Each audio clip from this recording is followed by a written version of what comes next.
Welcome. Here's Lucas Gurma, and just like you, I'm a member of this community, of Nash community, a proud member of this community. And just like you, I'm a guy who wants Nash to thrive. So I contributed to like design swag competition. I contributed to liquidity mining. I was trading for 9 out of 10 weeks. So maybe because of that, maybe because of this experience coming from like this liquidity mining plus my occupation, like made me to start to work on this. So basically what happened is immediately after Nash announced this Nash League, the very first thing that happened, my brain, started to think about it, about the structure, about the implications, about the limitations, about the expectations and everything. So yeah, I started to, dig that deeper. I started to take snapshots from like publicly available data, and all helped me, to kind of try to understand what's going on under the hood. And I'd like to share this with you. This video is fairly long, so sorry for that, but there is a lot to cover, and therefore I decided to make it as comfortable as possible for you. So down below in the description you will find links leading directly to like particular sections. Speaking about sections, so this is basically what I will be, covering in this video. So the very first thing is there is a blog post breakdown. It's a very important thing because of the foundations. It's important that all of us understand from this blog post, how this season 1 is structured and what are the implications of that design. Then, because I've been doing these snapshots, I basically collected really interesting quantitative data. So that's another thing I will be speaking about. The third thing is qualitative data and feedback. Thanks to you, there is a official community forum post where you basically are suggesting stuff, speaking about things you like and don't like. And because of this survey, Google form thing I shared with you, and I collected a lot of responses, really great responses. I have basically a lot of qualitative data that are helping me with my like analysis of things that's happening. From these three topics, the fourth one is basically focusing on like key pillars of this season 1. From this qualitative and quantitative data, I basically defined several topics, and I will be talking about every single one. This fourth part is the biggest one because that's basically a ground for me to start to propose new things for coming seasons, especially for season 2. I believe in iterative approach, so my proposals are going to be fairly simple and like smaller, but I believe like in the end we will need even more, but for me as a product manager it's important to do this iterative approach. So let's do some quick wins, let's do some quick changes, or change or focus on things that don't work at this point, and then in the future we can definitely do even more. So the and last section is basically the final proposal from me, based on all of it from the previous sections. Okay, maybe one last thing, disclaimer. This video is I'm not going to advise you anything, so this is not the typical disclaimer related to trading. It's more about what you will see and hear is not here to make you change your strategy or to stop trading or even start trading. This is simply showing you the data I see, the trends I see, and I'm really realistic. I'm not negative, also I'm not positive, so don't expect that I will tell you this is the best thing you can ever see, but at the same time I'm not going to tell you this is the end of the world. So it's simply and purely like neutral video covering only what's going on in this season 1. Okay, All right, so I've said everything for the intro, so let's dig deeper into the first topic, and that's blog post. Okay, so the first topic is basically to briefly go through this blog post. To me, this blog post is actually something really nicely done. From marketing point of view, there's everything, and it really resonates with people. I really remember when this league has been announced that all people were excited, and jumping to create the squad and joining it, and we were discussing it even in like private communities. So it really resonated with people, and it's really nicely done from marketing point of view. But there are a few things that are like hidden from readers. Like I said, it's nicely done from marketing point of view. That also means that it's done in a way that it's selling the league the way Nash wanted. So the first thing is to talk about these prize pools. There are people that tried to project these levels into, onto some with some math behind it, because as you can see, like I said, from marketing point of view, it's nicely done. There are only 4 levels presented to us, and Nash has done everything in a way that, wow, there is this 1 million in prizes, here in this blog post, also on the social media. So it's really nicely done. We know only these 4 levels, but we still can learn something from these levels. There are at least 2 things I'd like to show you. First is, some people are interested in knowing how many levels. To me, it's not that much important. It really doesn't matter if it's 10, 20, 50 or whatever. But it can be basically derived from this like solo prizes, because we have basically a hint here. So as you can see, there are like 7 solo winners in level 4, and at the same time there's this information that there are 35 solo participants at most associated to this 1 million prize. And because they are adding up 1 winner per level, technically it would end up with 32 levels in total. But only Nash knows, anything can happen. They can adding up by 2 solo winners with upcoming levels. So anything can happen, but we know that there might be 32 levels at most. Otherwise, Nash would have to stick with the same amount per level, and that's very unlikely. So yeah, there might be 32 levels. We don't know. The thing is that we know only these 4. Now, if I try to project these the values, sorry, it's not here, it's there.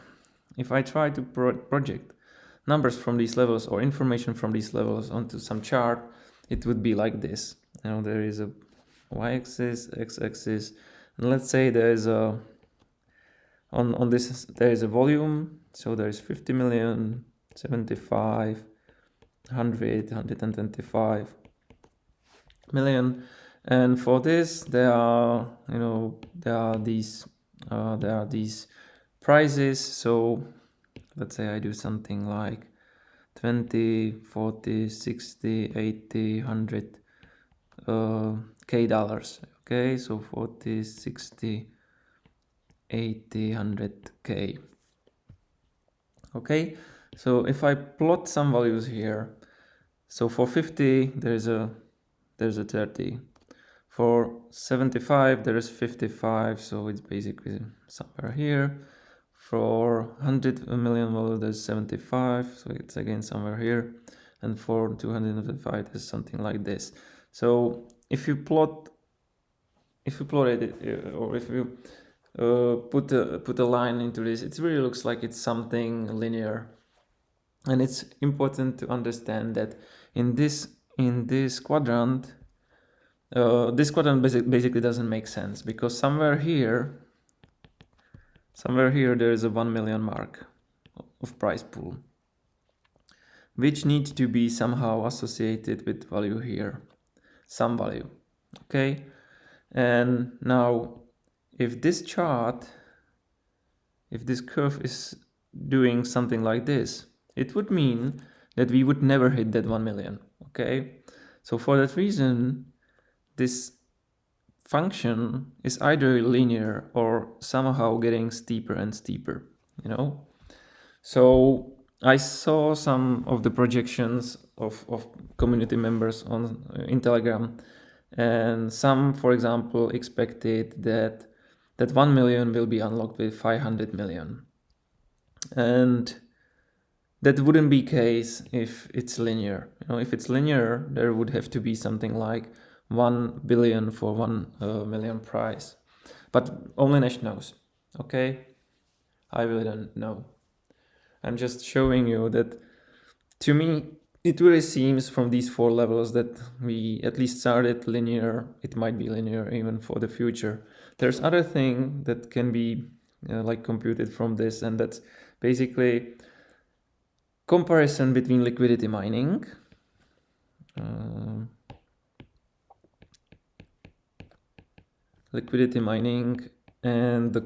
the league.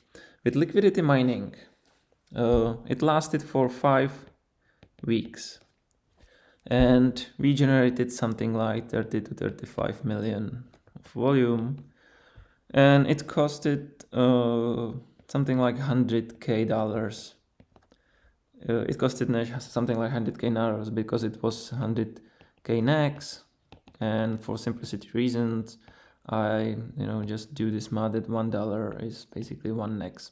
Okay, meaning that it cost them $100K. If you look here, the same $100K are here associated with level 4, but this time Nash wants 125 million, which is basically 4x. So to me, the league is actually something that lasts for a month, which is basically 4.5 weeks. So it's very comparable. It's basically the same as the liquidity mining. We need to generate 125 million, which is basically 4x. Okay, 4x. In order to receive basically the same amount of money. Okay, so to Nash, this league is actually 4 times cheaper than liquidity mining was. So that's really important information that can be derived from this blog post. And liquidity mining was called beta. The league, the way how it's done, on the social media, in the graphics, everything looks so great, that to me it's making this impression that the league is something huge. But as you can see, it's actually something that is cheaper than liquidity mining was. So it's really smart move, and from marketing point of view, very nicely done. There's one more thing. Let's try to do some other math and try to find out what it will mean for Nash. So the level 1 will be unlocked when 50 million will be reached.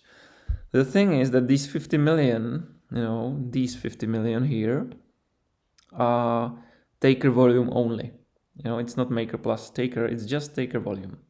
Meaning that for 1 million, with let's say 0.22 fee in average, it's basically making $2.2K for Nash. So for 50 million, it's $110K. Okay. The thing is that 75% of this is actually going to staked tokens. And for now, we have something like 17.5 tokens staked, which is 35% of all 50 million tokens. Okay, so basically that means that from this value we need to take the profit of the money for the staked tokens, and we will end up with an 81k.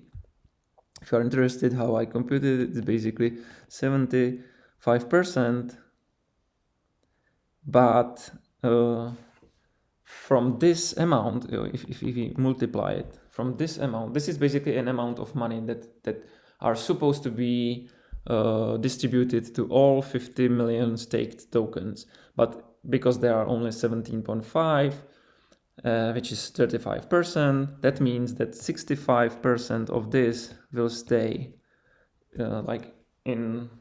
stay for Nash, and 25% of this is something that's always been in Nash. And if I basically add up these two values together, it's 81k minus some other fees associated to affiliates program, referrals, and everything. There are several different versions, for referrals, VIP referrals, and there are developers receiving 10%. So let's say that I basically lowered this number by 70% because of everything, but we don't have this data. This is just some simple math. So in the end, for Nash, there will be $56k that will left to them. So as you can see from this, it actually looks like it's even profitable for Nash, but not that much. So then I tried to do some math with other volumes for potential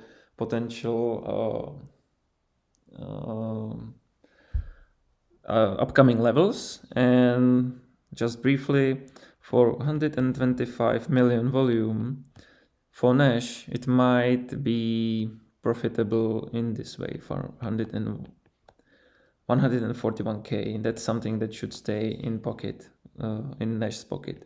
For 400 million, it could be 567. Okay, and for 1 billion, it would be 1.1 million. Okay, so as you can see, it's really possible that 1 billion for 1 billion will eventually cover this whole league. So that's why I'm telling you that this linear is most likely and most probable function used for this. Okay, so another thing is that Nash is actually presenting everything in a way that's, for example, here there might be 7 squads winning this much money, and stuff like that. Also, this breakdown is actually done from those numbers that are associated with that 1 million. But technically, if I quickly compute these numbers for level 1, and let's do it just for this squad. This is a squad with 18 plus members. So in level 1, there is a 30k, sorry. 50% of them comes to the team, so it's $15k, which means 1.5k for captain. It means 3k for leading trader. It means 6k for traders from 2nd to 10th spot, and then there is a 4.5k for the rest of the members in that squad. So basically, if this squad have something like 200 members, only 190 of them will receive $4.5k equally distributed, which is roughly, let me just quickly compute it. It is $23.7 per head. And I'm not talking about this equal distribution. That's something that's going to be covered later in the presentation. But as you can see, in case of level 1, and let's say 200 members in a squad, every member will basically receive this. So that's definitely something that needs to be taken into consideration.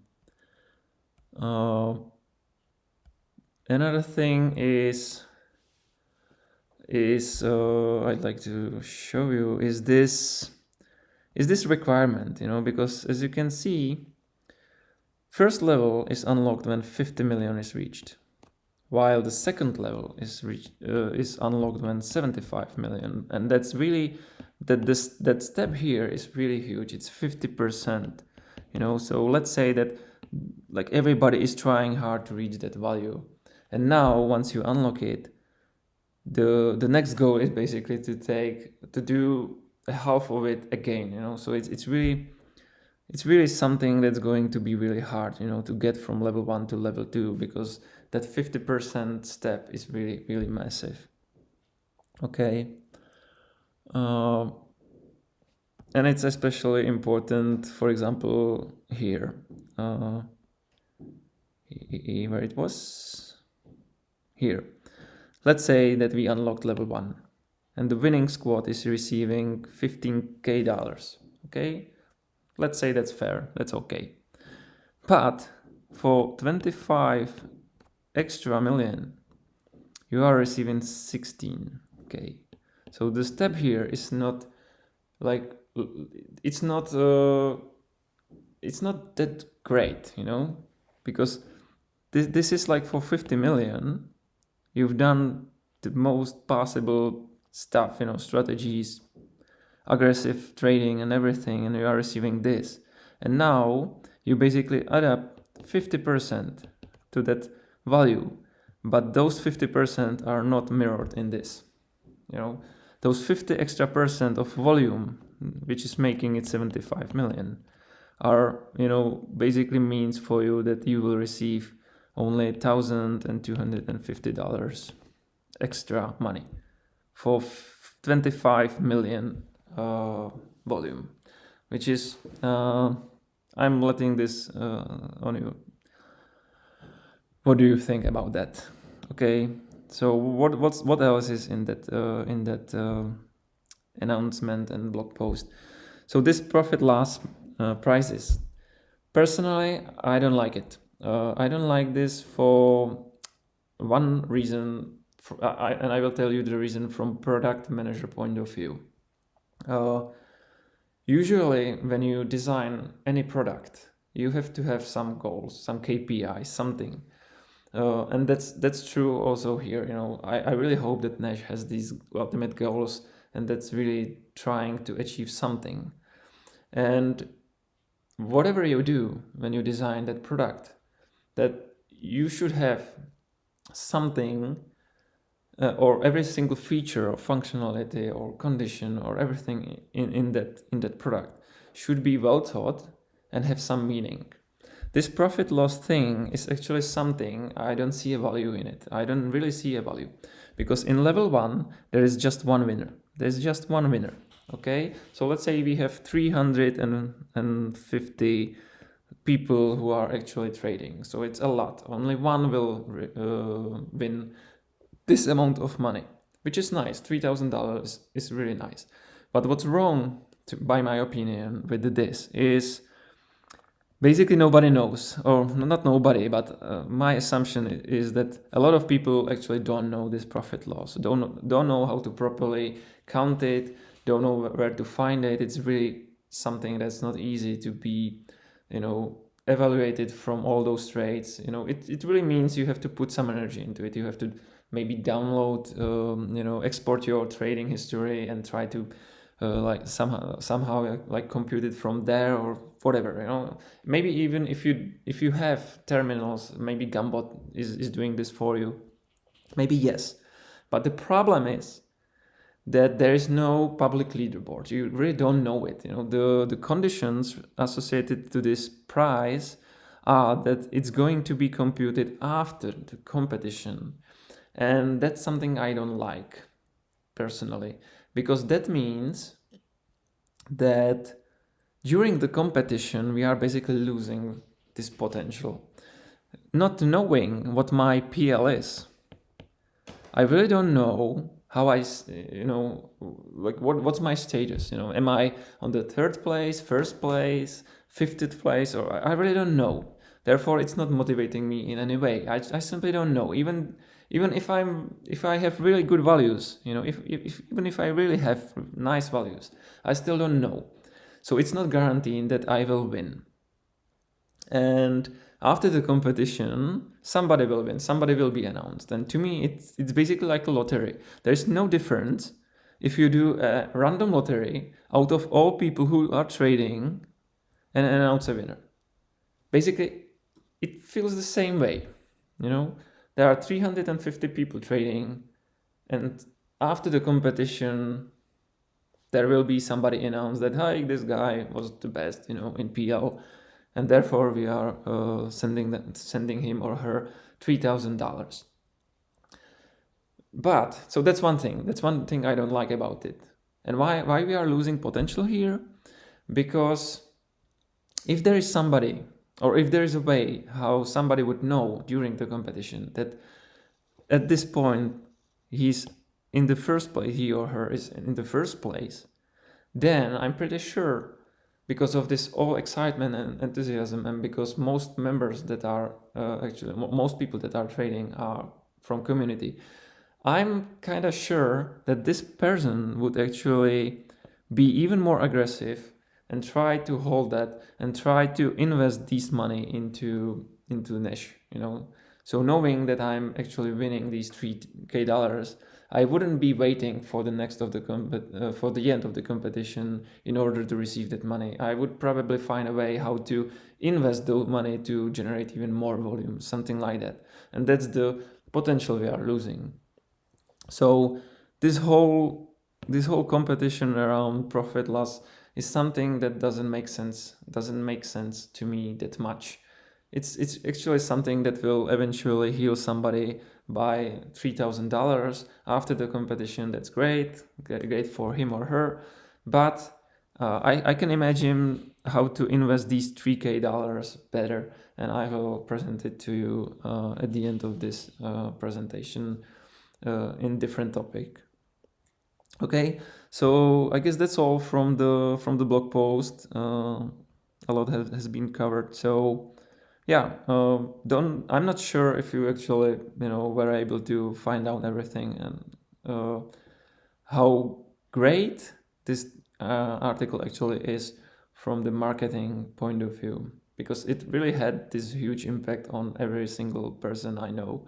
And yeah, but even myself, when I quickly scanned it, the first thing I thought was like, wow, I really need to create a squad, like check one. And even though there are only 5 people who traded during the liquidity mining, we will find a way how to convince 5 more in order to have our own squad. It would be really great. But then I dig deeper and try to understand everything, how it works, constraints, limitations of this structure and everything. And here you see I presented you what I've learned from this announcement. So okay, that's it for now. Let's move to another topic.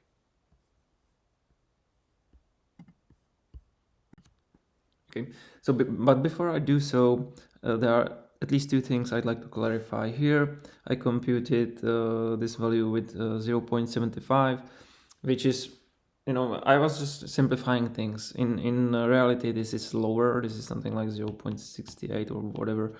It's something that can be found on nash.blockchain.com from Fabibi. But basically, this just means, to compute with the average or with the real value. That's one thing. So it will be even slightly better for Nash. And another thing here, I told you that 190 people will receive this amount of money, but that's not necessarily true, because there is this condition that everybody in a squad have to trade at least $20,000. So there will be some people who won't pass it, and this number will be like lower somehow. So eventually this will be like $27 or whatever. Okay, so just to be sure that I tried to do this quickly and simplify things instead of making it as close to reality as possible. But that's just, for making this clear. Next topic is to present you my quantitative data. The next topic will be the qualitative data. The difference between qualitative and quantitative is Basically, with quantitative data, that's everything that's coming that's happening on the platform. Clicks, events, things in databases and everything. And that's definitely something. Some information can be derived from that, but you won't know what why it happened. So let's say you see some drop off, for some reason people are clicking on some button less, but you don't know why. From quantitative data you see that there is this drop off in numbers, but you don't know why. You have to ask those users, what was the reason that you left, for example, what basically made you to decide that you won't click on that button and stuff like that. So this topic now is quantitative data. Data I was able to get for free, because Nash knows much more. But there's at least something I was able to get from these snapshots. So I have a sheet, and I'm basically putting publicly available information into that. So for example, the current volume, then volumes of the squads, also the members. Inside the squads, I'm interested in knowing this, because this is making it really interesting, because these people basically haven't traded yet. They even haven't started, while these people traded at least once. So this 124 out of 162, it's somehow interesting value. I will show you more later. And then the same for solo traders. There are only top 30 of them. There are more people trading, but Nash is only making this list with top 30. So okay, so my sheet, as you can see, it's pretty massive. There are many information, many charts. So I will just guide you through that. So basically, I'm putting the current volume every single morning and evening at 8 a.m. and 8 p.m. I'm doing this the same for bots itself, their volumes. As you can see, I started 7 hours after the start of the competition, because in my time, the start was in 1 a.m. and obviously this wasn't comfortable for me. So I've decided to focus on 8 a.m. and 8 p.m. Therefore, you see, these 24-hour changes are not so easily readable, but that's okay. The blue one is morning, the green one here is basically the same, but it's just evening. Then I have solo traders, the same. As you can see, I basically started to focus only on top 10 of them, because I assume that these top 10 will be generating the most volume. And anyway, what happened, some of them actually stopped and fell down, while others, step up. So in the end, I have something 15, 20 people. And as you can see, for example, here, this guy actually decided to join Team Cloudbot at 19th hour from the beginning. So from now on, I'm still watching his volume, but in the end, it's not solo trader. And these colors or the highlights, I'm doing it so I can visualize what's going on. So this basically means this red one that there is no change. As you can see, from last 24 hours, there's no change. So this guy actually stopped trading. The orange one is there is no change from last 24 hours. There is change measured in last 24 hours, but there is no change from last 12. So this value 28,504 is actually something that was here day before in the evening. So this is the value. Nothing has changed to the morning during the night, my time. And this darker is basically there is a change, but very insignificant one. As you can see, the difference is just $95. Okay. Then, from those volumes, I'm basically computing 24-hour changes in the morning and in the evening. Then I'm focusing on, number of members in squads in total number, as well as active number of people. By active, I mean somebody who traded at least once. I'm not focusing on people who are trading frequently or daily. I'm just using this that 140 people out of these 645 traded at least once. Okay. Then there are some other values I can derive from these volumes. So this is basically only volume like per 12 hours, increasing. And as you can see, for example, here, after 79 hours from the beginning, which is roughly 3 days and a few hours. So in just 3 days, we were able to generate 16.1 million volume, taker volume, of course. And that would mean, or that meant 4.9 million in average. So meaning that in 3 days, with this volume, the average was this. And if we are able to hold this value for the rest of the competition, trading the exactly same amount for the rest of the competition, we would see 152 million at the end of the competition. Okay, that's purpose of this potential theoretical volume. And it's telling me actually a lot, you will see in the chart. Then there is this active percentage. Active percentage is like the ratio between people who traded and like all people available. As you can see, we are sitting around 44%. So for product manager, this would mean that there are 55% of people who haven't traded yet, and that's actually making it a huge potential. So for product manager, it's like, what can I do to convince those people or get the attention of those people to start trade? What can I do to make them trading? Then there are changes in the volume per 12 hours. And then there are some averages. Average is a specific topic I will cover with the charts. Okay, and then there I have charts. These are general charts. I will go through every single one.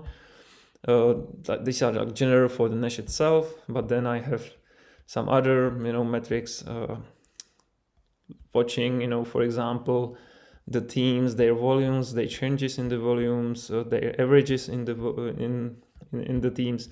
Then I have charts related to or associated to every single team. Then I have again averages, something I'll cover. Then I have some deeper analysis between squats and solos and volumes they generate. What is the ratio between those two? And then because finally I have also week 2 data. Now, after 1 week, this is basically some analysis of that week. And now I have even the second one. So with 2 weeks, I was able to start some other analysis, watching the differences between those weeks. And I'm really looking forward to week 3 and week 4 data as well. So I see some differences. Now, what's important to say? The charts are fine, the absolute values are it's really difficult to read what's going on just from the absolute values. Therefore, the charts are great. And what's the most important to watch in charts is basically the trend. So you will see what I mean. So I will start with these charts that are obvious. This chart is what was the volume generated per 12 hours. So as you can see, this peak is not the all-time high, 7 point something million. That's actually here. Here I'm plotting the values, morning values, morning 24-hour values, as well as night or evening 24 values. And here's the peak. Here's this 7 point million, new all-time high. I was just interested if there is some interesting difference, because basically the red line is Europe time during the day, while the blue one is what happened during my night, and there's nothing really major, so it's fine. So this is the volume. From the volume itself, you may not see it right away, but there are at least 3 stages. There was this first part where people were, simply excited. There was something new. Also, the market was really, really positive. There was uptrend, Bitcoin and Noia were mooning, so it was really easy, to gain some profit as well as to generate a lot of volume. So it was really, really easy, and we were really lucky that we basically hit that moment and movement in the market. Then the middle part is basically, as you can see, up to this point, basically the middle. the 12-hour changes were sitting between 1 million to 2 million. But now at the last stage, we are basically somewhere between 800 to 1.5 million with this exception. So the trend is obvious, this is just falling down a bit. The total volume is plotted here. Here it's important to watch the steepness of that line or curve, because right here you see that it started to become really steep because of this. But then, because of the middle part, it was basically only linear, really stable somehow, and then it dropped a bit, which is obvious here because the steepness of that line is actually lower than here. Okay, here is just the active percentage of traders. Like I said, it's 44%, and I'm not expecting this will actually change anyhow significantly. Okay, so now let me talk about averages, because that's really important metric and that's really telling me a lot. So like I said, there is this volume we have. From that volume, I'm computing the average, and from that average, I'm able to find or compute the theoretical potential volume. Both are plotted here. The green line here is basically the volume, is basically the average, and here you see the volume.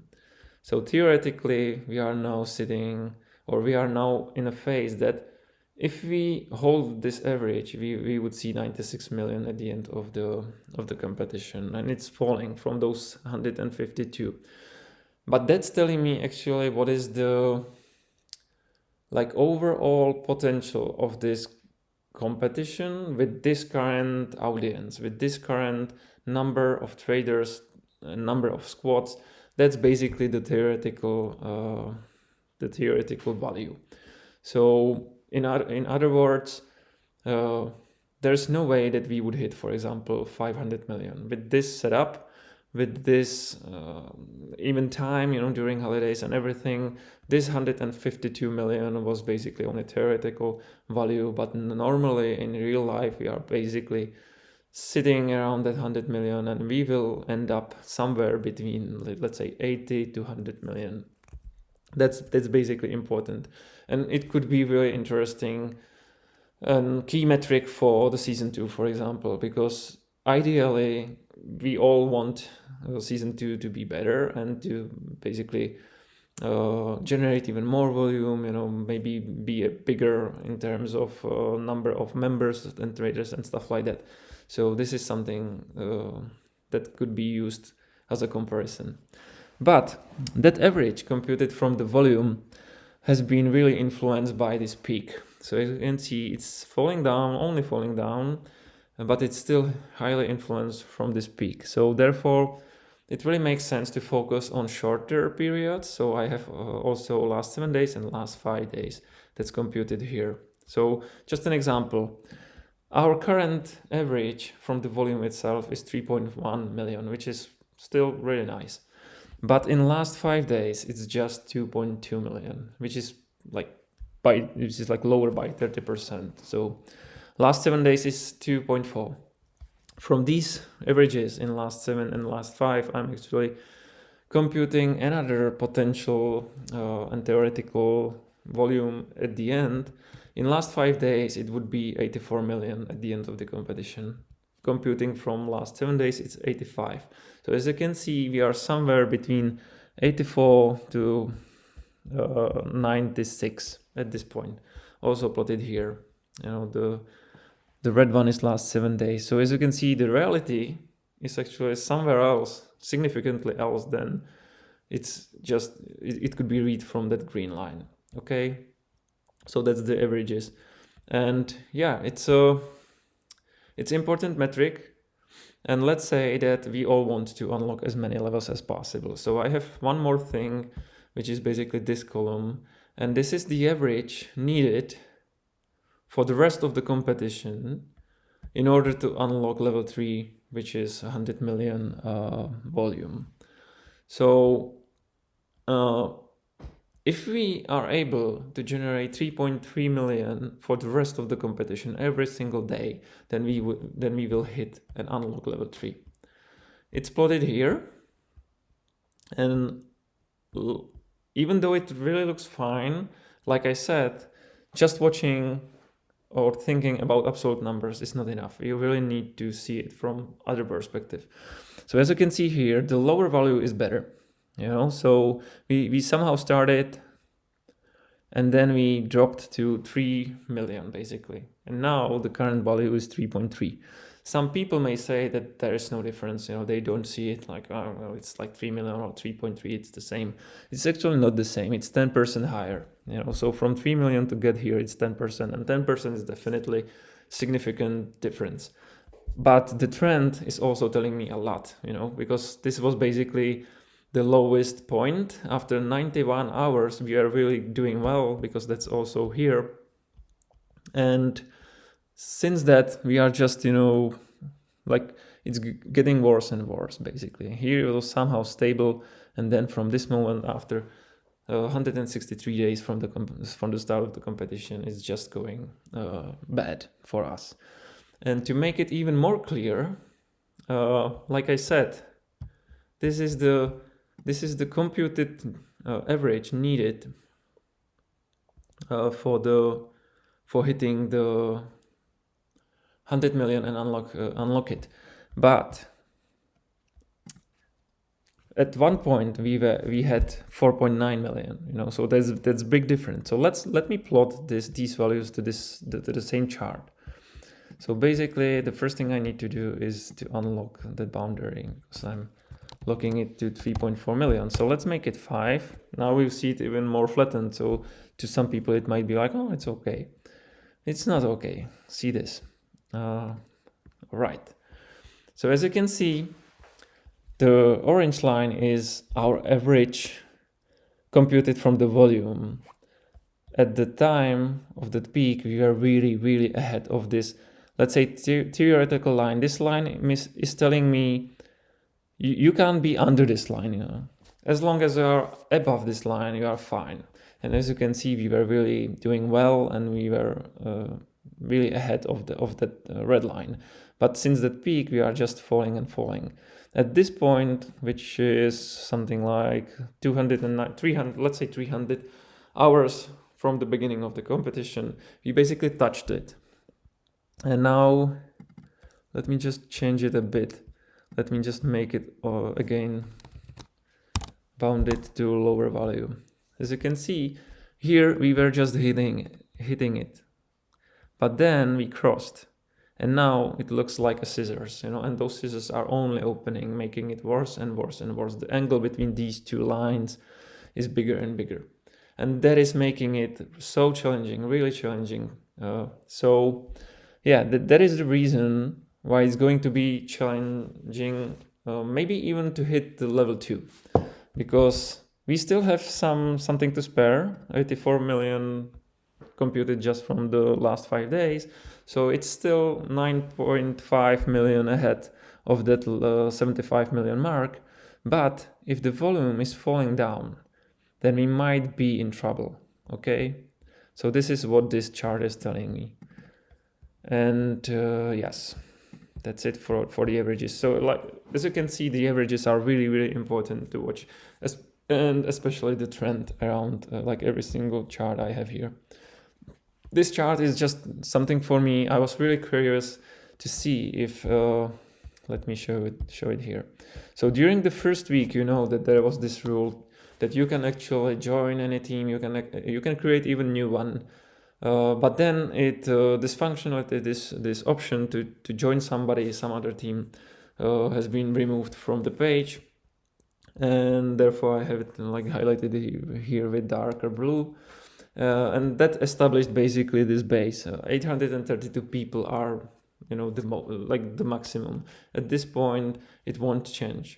That's it. These are the people in squads, and it's not changing anymore. But at the same time, when this happened, when they removed this functionality, there were 350 people who traded at least once. And I was just curious if those people who haven't traded during this first few days change their mind, or they will return from holidays or whatever, if it's just growing or it will stay the same. And as you can see, it's growing, and it's really nice to see. Just an example, this morning there was 369 people trading, or who traded at least once, while yesterday morning it was 367. So there's two new people difference, which is very, very nice. And that means that's plotted here. So the blue one is the additions itself, and the red one is the cumulative view of it. So we are talking about 19 people, and that's really great. Having like 19 more people who traded at least once, got some experience and impression from Nash. So these people might be really important for us in the future. Okay, when it comes to the teams, yeah, I'm just watching the volumes as well as the averages. The volume is the blue one, average is the red one. And here it's nice to see that that the Cloudbot is doing really well. It's really dominating this challenge. So basically the chart here is basically the same as the overall volume as well as the overall average. See these two charts, the green one, and this is basically the same. While the other teams, there is at least something. You can learn from every single chart something.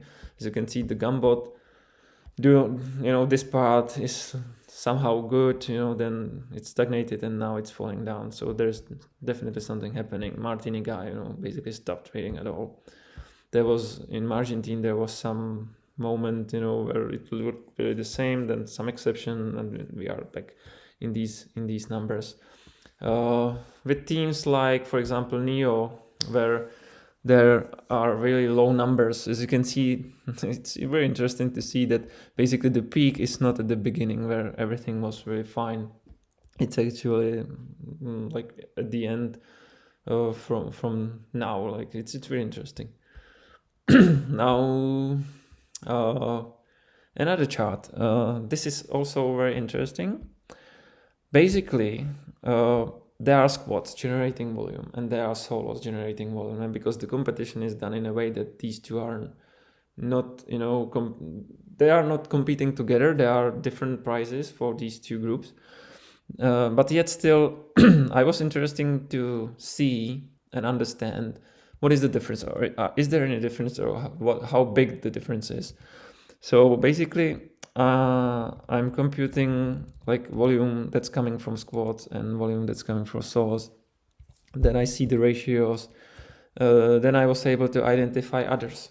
By others, I mean there are traders that are not eligible for making for the competition.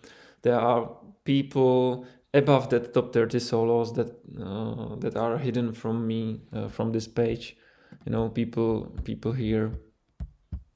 So some people here, even though there are low numbers, imagine there is like, I don't know, like 200 members with 10K at least. So it's still 2 million. So this is basically the others percentage, but it's sitting around 10% and it's not changing that much. So that's okay. I think the biggest thing that I was able to learn from this is this ratio between these two, solos versus squads. And that's basically plotted here. The number 3 here means that, for example here, let's say that solo traders made 300K. This value 3 means that squads made 3 times more, aka 900K. But still, if you think about that, it's absolutely amazing, and it's amazing and scary at the same time, because let's look at the solo. There are 5 people completely like blowing my mind, these 5 people, and there is very, very huge drop to the 6th place. So these people are generating that much volume, just 5 people, and as you can see, for example, here at this 175-hour mark and snapshot, solo traders, basically these 5 people traded almost the same value as the overall squads total. And that's absolutely amazing and scary at the same time. Only 1.5 like lower or less volume than squads. So we are basically heavily dependent on those solo traders, because normally you would like to see this these numbers much higher. You know, like solo traders are making, let's say, 1/10 of the volume, but we see that the ratio is basically sitting around 2.5, which is absolutely amazing. That means that there are lots of people in squads, but not trading that much as these 5 guys. So it's really amazing.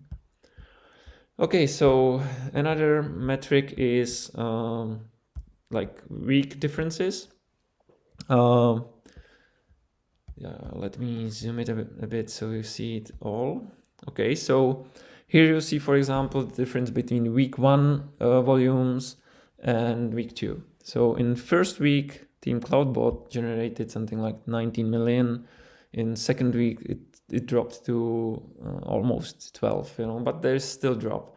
I'm very curious to see what happens during week 3 and 4. And like in general, there was some volume, and as you can see, like all teams together, it's basically only a half, you know, close to half compared to week 1. So this is telling me a lot, you know, how it's basically changing and evolving over time. But there are other interesting things. These week snapshots, it's basically I took like every single volume in the team from those active users, and then, for example, these green highlighted like volumes, it's how many members are responsible for 80% of that volume. Okay, so just an example, in week 1 there was 154 people in Team Cloudbot. 115 of them traded at least once, but only 19 of them made 80% of that volume. Okay, so this is really important metric, because I have it plotted here. So there are 2 different values. So let me speak about this first. So as you can see here, this 75% is how many members traded at least once. So I think it's very good. You know, in Cloudbot team, they can say that basically every 3 out of 4 people are trading or traded at least once, which is very nice. In contrast to Cryptometrics, you know, Cryptometrics has 346 members after first week, and only 40 of them traded at least once. So even though this team is by far the biggest team in number, in this absolute number, like the reality is like completely, you know, somewhere else. So to me, these first 3 squads, plus maybe Gumbot, the green one, are doing fine from this perspective. But then this metric is actually important as well, because even though there is a 75% trading or traded at least once, 16% of them are making 80% of that volume. And the problem or potential problem with this is, the lower the number here is, the bigger dependence it makes inside a team. So let's say that the Cloudbot has something like 2%. It would mean that 3 to 4 people are responsible for 80% of that volume. So if something happens, let's say that 1 or 2 guys of those 4 will take a break, you know, like maybe some holiday, or maybe they got sick, then you would see significant drop in the volume, you know. So ideally, you would like to see this as big percentage as possible. And therefore, I wrote in Telegram group that to me, Fabibi's team is actually doing really well. This basically means that it's healthier and well-balanced team. Because if 3 to 4 people decide to stop from these people that are responsible for 80% of that volume, they won't see like that big drop off in volume. So ideally, next time, or for the captain's information, this is, you know, like making it double. You know, it's like Fabibi's team is really doing well from this point of view. But there are other things, other metrics you can actually take from this. And one thing I'd like to say about Nashian's team. So let me start here. As you can see, the team Cloudbot made those 19 million. The Nashians team 6 million. So just reading it from here, you might end up with the conclusion that Nashians team really is not that great. You know, it's like three times less compared to Team Cloudbot. But is this really true? Is this telling me something? I'm saying something, yes, but not everything. And something can be read from these data. So there are 115 people who traded at least once, okay?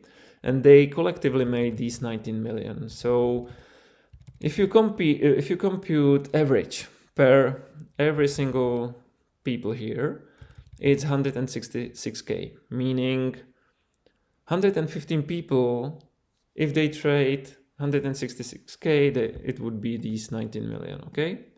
But now let's look at the Nashians team. The Nashians is half of the size, or was half of the size after first week. Only 40 of them traded, but their average was 129, 130 basically, which is really, really close to this.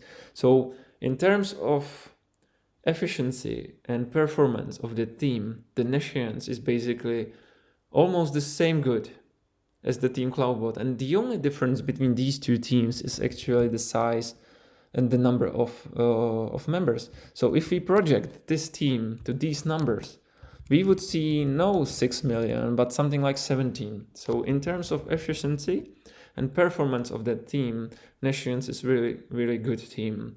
So kudos to the team. It's really nice to see that only 48 people can generate that much money in average in comparison to 115 that are basically making almost the same. And compare it to, for example, to Fabibi. I said that Fabibi team is well balanced, but yet it's like bigger in terms of all members. There are 20 more members who traded at least once, yet the average per D68 is like half of this, meaning that the team, even though it's well balanced, it's not performing that much good. You know, so if we project these numbers to Fabibi's team, we would see something like 8 million compared to 4. Basically, the ratio between these two just projected to these values. Okay, so to me, Nashian's team is really great team, even though it's on the second place. So it's really well deserved and really great team, just like the Fabibi from other perspectives. So this is not all about the team Cloudbot, as you can see. Okay, so that's what I've been able to learn from this. Now maybe just a few more comments on this. So after first week there was 805 members, or like total number of people in squads. 334 traded at least once.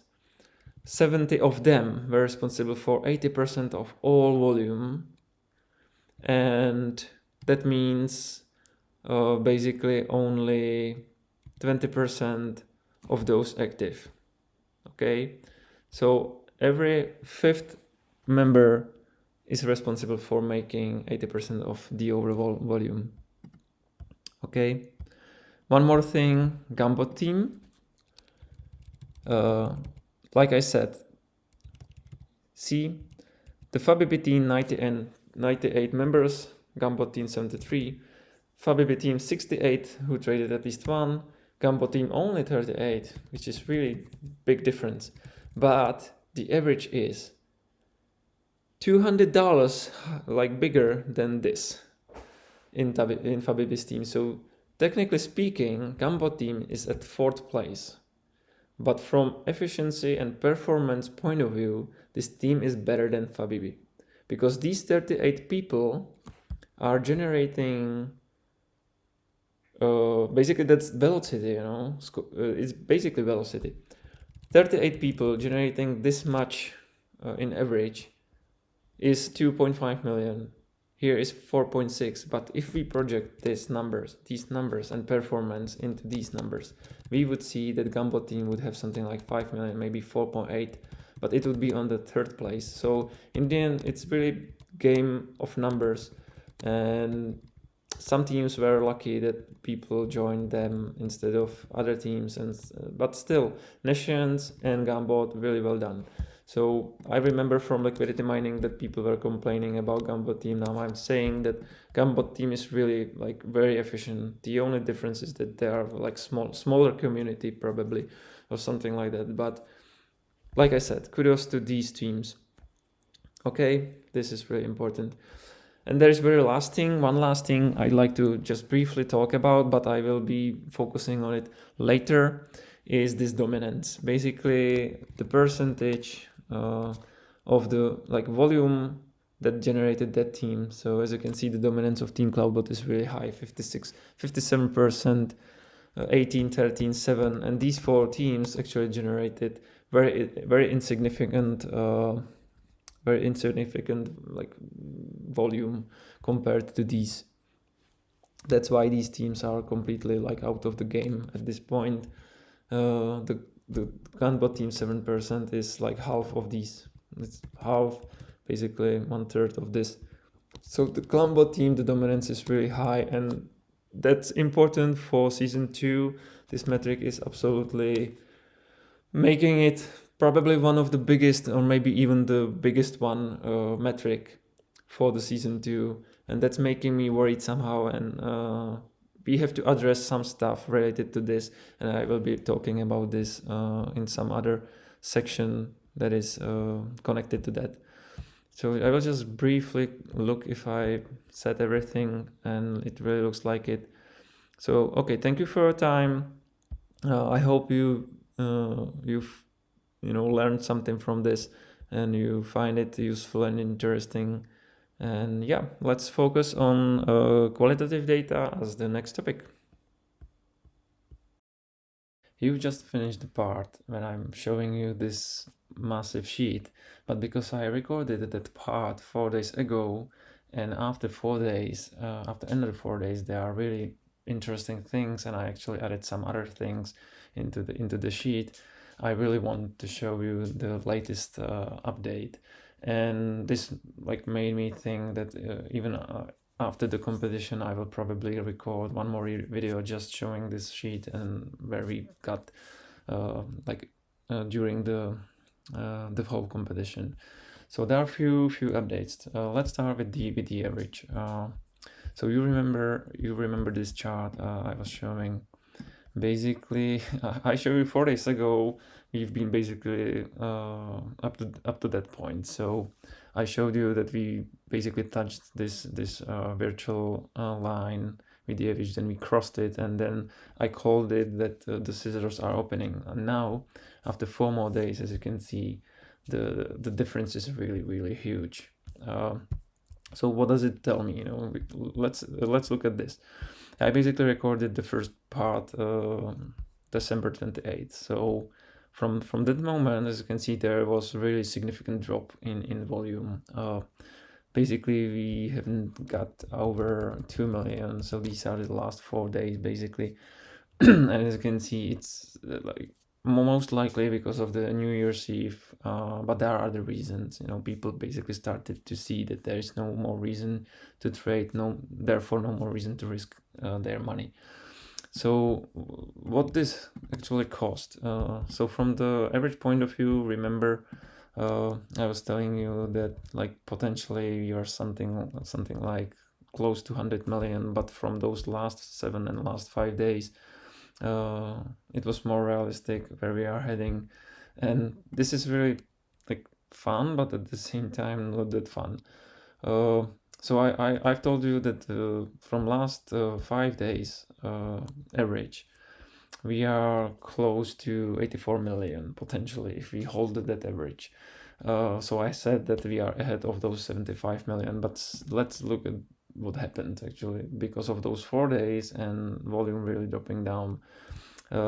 In just 2 days, we've got from 84 million to just 75, meaning at that point, if we are not able to hold that average, it's going to be like really more and more difficult for us, and maybe like unlocking even the level 2 is like most likely not going to happen. So from this moment, it started to be like serious, because that basically means we need to put our food from break into gas, onto gas. So yeah, if we are somewhere here, basically leading to those 91 million, then there is a room, for us to let's say breathe. We can put that food on a break, take some time, take some rest. But from this moment, we really need to trade and hold that bar. But in just 2 days, we've got from 75 million to 64. So these volumes in last 24 hours, doesn't matter if it's morning or evening time, are really like alarming for second squad, for nation squad.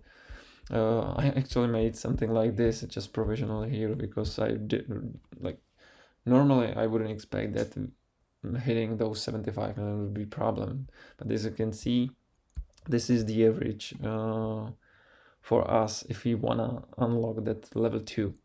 And we were sitting around 1.8 million, and now it's over 2 million, 2.025, which is definitely doable. But like I said, it's just about the trends. So when I was speaking about level 3, which is represented by 100 million volume, we've been here 3.3 million, and now we are 3.9. So that means that for the rest of the competition, which is something like 13 days, I guess. Yeah, it's like 13 days. For the rest of the competition, during those 13 days, we need to generate 3.9 million every single day. With this amount of volume, yeah, try to answer yourselves if it's possible or not. But from this chart, it's clearly showing that it's definitely challenging, and hitting even the 75 million mark is something really, really challenging at this point, and there's no more room to hide. We just need to trade. Otherwise, admit it, there's nothing else. But anything can happen anytime, so maybe some unexpected event will happen. Nobody knows. So this is just the update around the average. One more thing I made is the eligibility in a team. Sorry for this huge. So these 2 weeks helped me to create something like eligibility in squads. So after first week in Team Cloudbot, there was 44% members eligible for prize. So after week 2, it raised to 51%. So as you can see, these are the increases in this eligibility. And I would say that it's not that bad. It's like during the another week, just a few people crossed that 20K mark. So it's not that bad. In speaking about numbers, after first week in Team Cloudbot, if Team Cloudbot is the winning team, which obviously is, people eligible for, and I mean from that 11th spot to the for the rest of the eligible people, it's $77. So every single person sitting in a spot starting from 11th spot, they were receiving $77 after that first week. During first week, what happened? There's this increase to 51%, and now basically people are holding $60 in hands, which is still nice, especially for the bottom part of that leaderboard, because those people actually traded 20K will receive $60, so those people are going to be in profit. This is just interesting, fact that if you are in a gunbot team, because there are 38 people, only 15 eligible, you would win 900, which would be fine. But obviously, this team would need to be first at first point. So, yeah. So this is just So what can you expect from $77 to 60? Like those $17 is basically not that like big drop. So. I hope some of you will be satisfied with this $60, but obviously like third and fourth week, will move those numbers even more down, something we can expect. Now, yeah, I decided to basically focus more on those top five leaders, because if we look here, solo leaders, this is really interesting. Here's so big difference that it really makes sense to focus only on these five at this point and try to find something interesting about these people here. And that's basically what I've done. Here. Okay, now I probably need to scale it down a bit. All right, so what you see in this chart is basically the volume from these five traders, solo traders. And here are really interesting findings. So the first one, JCW, it's a guy, don't know if it's her or him, doesn't matter. So this JCW was in a leading spot, but then really quickly, around 90 hours from the beginning, basically like gave up. We don't know the reason. We can only assume that it was because of loss. It's most likely because of loss. Otherwise, I can't even imagine why would somebody like gave up first spot. But see, this is really interesting, because it's not just giving up the first spot, it's actually giving up all spots, because at this point, basically this JCV dropped to third spot, here dropped to fourth spot, and here dropped to fifth spot. And the thing about this fifth spot is basically that at this spot, this JCW is not winning anything. There are only 4 prizes in level 1, and just like I told you, the chances that we are going to open even level 2 are now in danger. So this is interesting finding, and I really wish to know what exactly happened here, because this is significant. At the same time, what you see here is that basically from this point, all solo traders stopped trading, or definitely switched from volume generating to profitable bots or strategies. Basically, the only thing that we see is these little fights between TF and FGH. They are fighting for this second spot. And as you can see, this TF is basically taking the lead, and from this moment this TF is just trying to hold it and defend it, while this FGH decided to gave up, because for him it's like third spot, like really big, and he's ahead of these two guys, most likely not going to be beaten by these two. So it's like from now it's really starting to be obvious what's going on. Since, as you can see, this guy basically stopped all strategies, because there is this huge volume this guy can rely on at this point. And I can only imagine, if this if it's a TF, if this TF, if this TF is going to put this guy into danger, then most likely we will see that this guy will start to trade again. And basically the same happened here. At some point, this PN Coinder, who was on that 5th place for most of the competition, started to be on 4th spot, which is basically winning at least something. And now we just see this trying to defend that spot.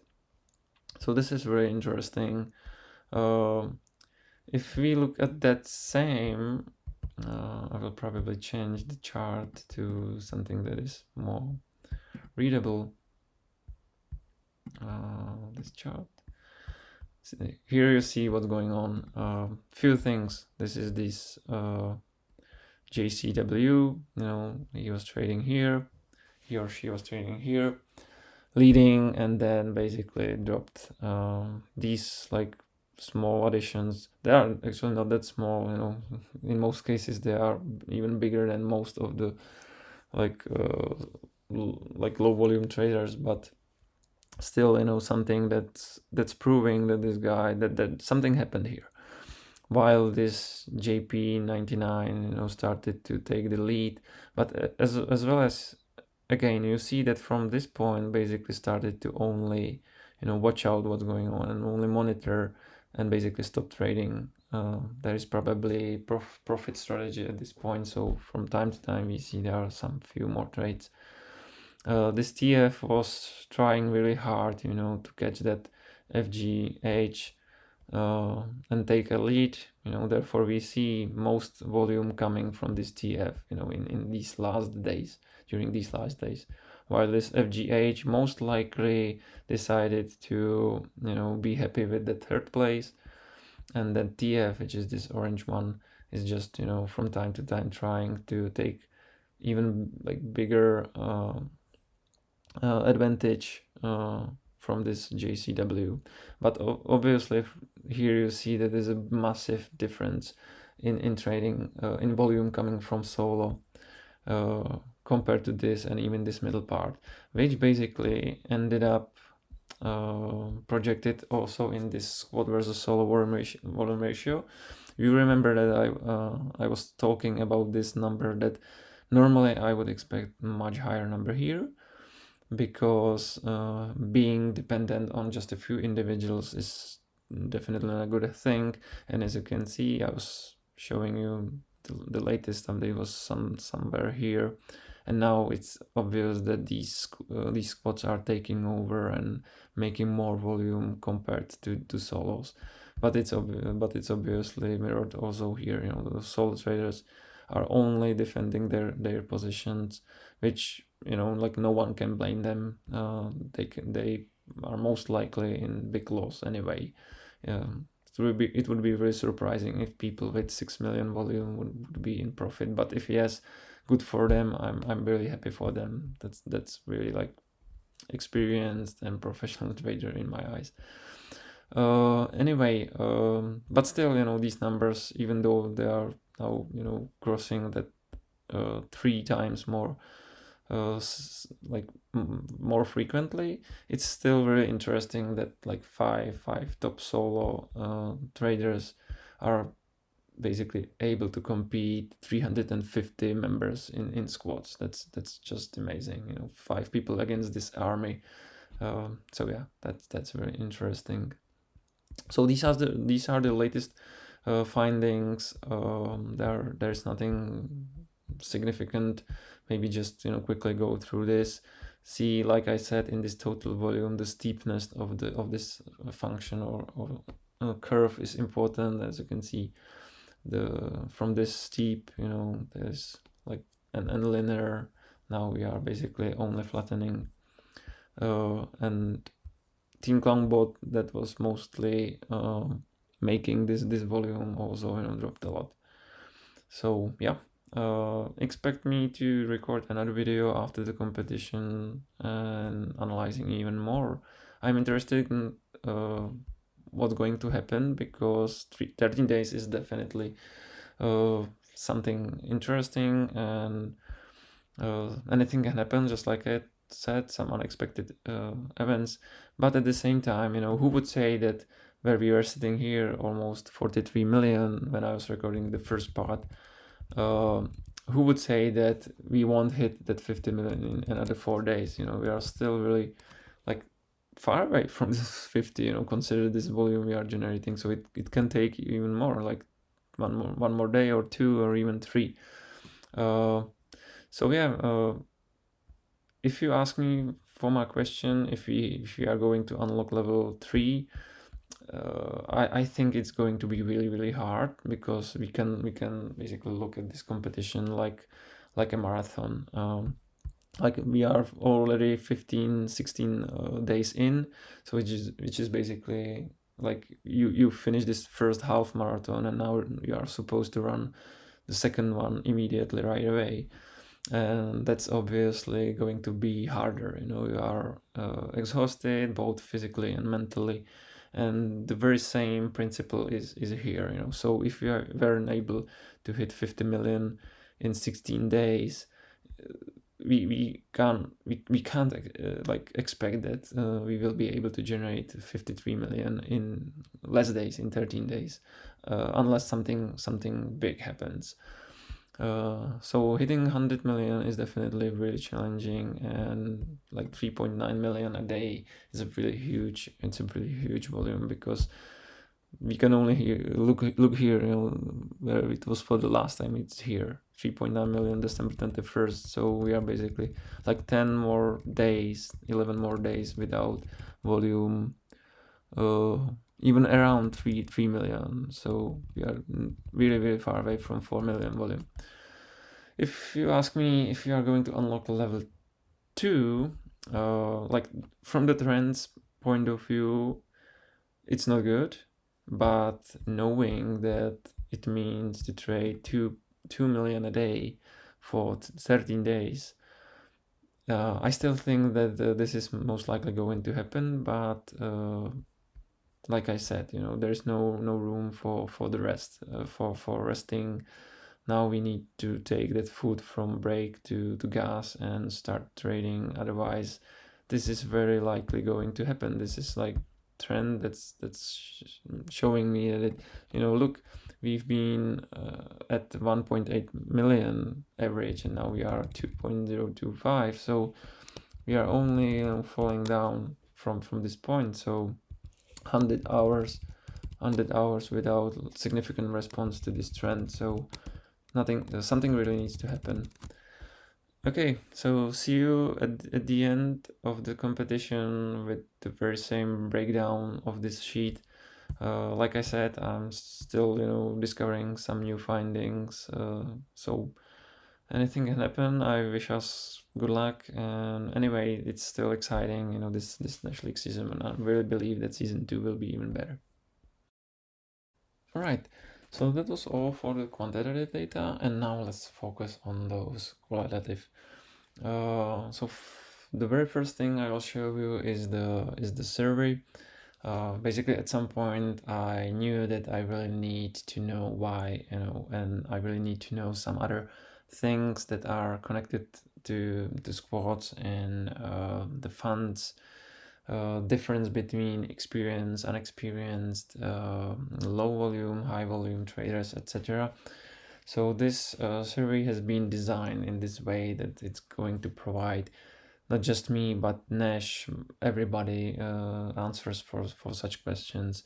So the main purpose was basically to focus on like differences between solo and squads, or being in squad, diversification of traders, reasons to trade, reasons to stop to trade, and things like that. So let's do a small breakdown, because there are lots and lots of data. So I basically clustered everything, and I will just present you the key things that happened and key like information coming from this survey. So let's start with the first one. Maybe I'll just try to zoom in a bit. Where is it? Zoom in so it's bigger. Maybe one more time. All right, so the very first question was, what is the range of your capital to the rate in Nash League? Basically, the purpose of this question was to find out how big the difference is between the traders, because in the end, people are head-to-head competing, and if there are people with I don't know, like $50 competing against people with $10,000, it's definitely going to be much more difficult for them. And we can actually expect, or we can derive from that everything, like engagement, the potential, as well as how much are we in danger with this design or structure of that season 1. So as you can see here, it's really interesting finding that 42% of people are actually using less than $1,000. And here it's designed in a way that it's less than $1,000. So in the end, it might be $50, $100. It really doesn't matter. It's just this fact that there are a lot of traders that are having like this amount of money for the trading for several reasons. It might be they don't want to risk, they simply don't have this money. because of the of holiday. It's December, so it's been December, so it's like really there might be several reasons, but as you can see, it's really difficult. It's really significant amount. It's a significant percentage. There is 37 people having something between 1,000 and 5,000. So it's basically that these two groups are almost the same size, and I would say that these two groups are actually.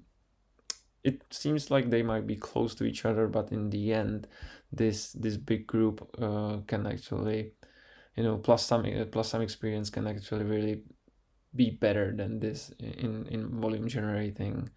So it's the first thing, and as you can see, 13% are actually having even more, from $5,000 to $10,000, which is a lot.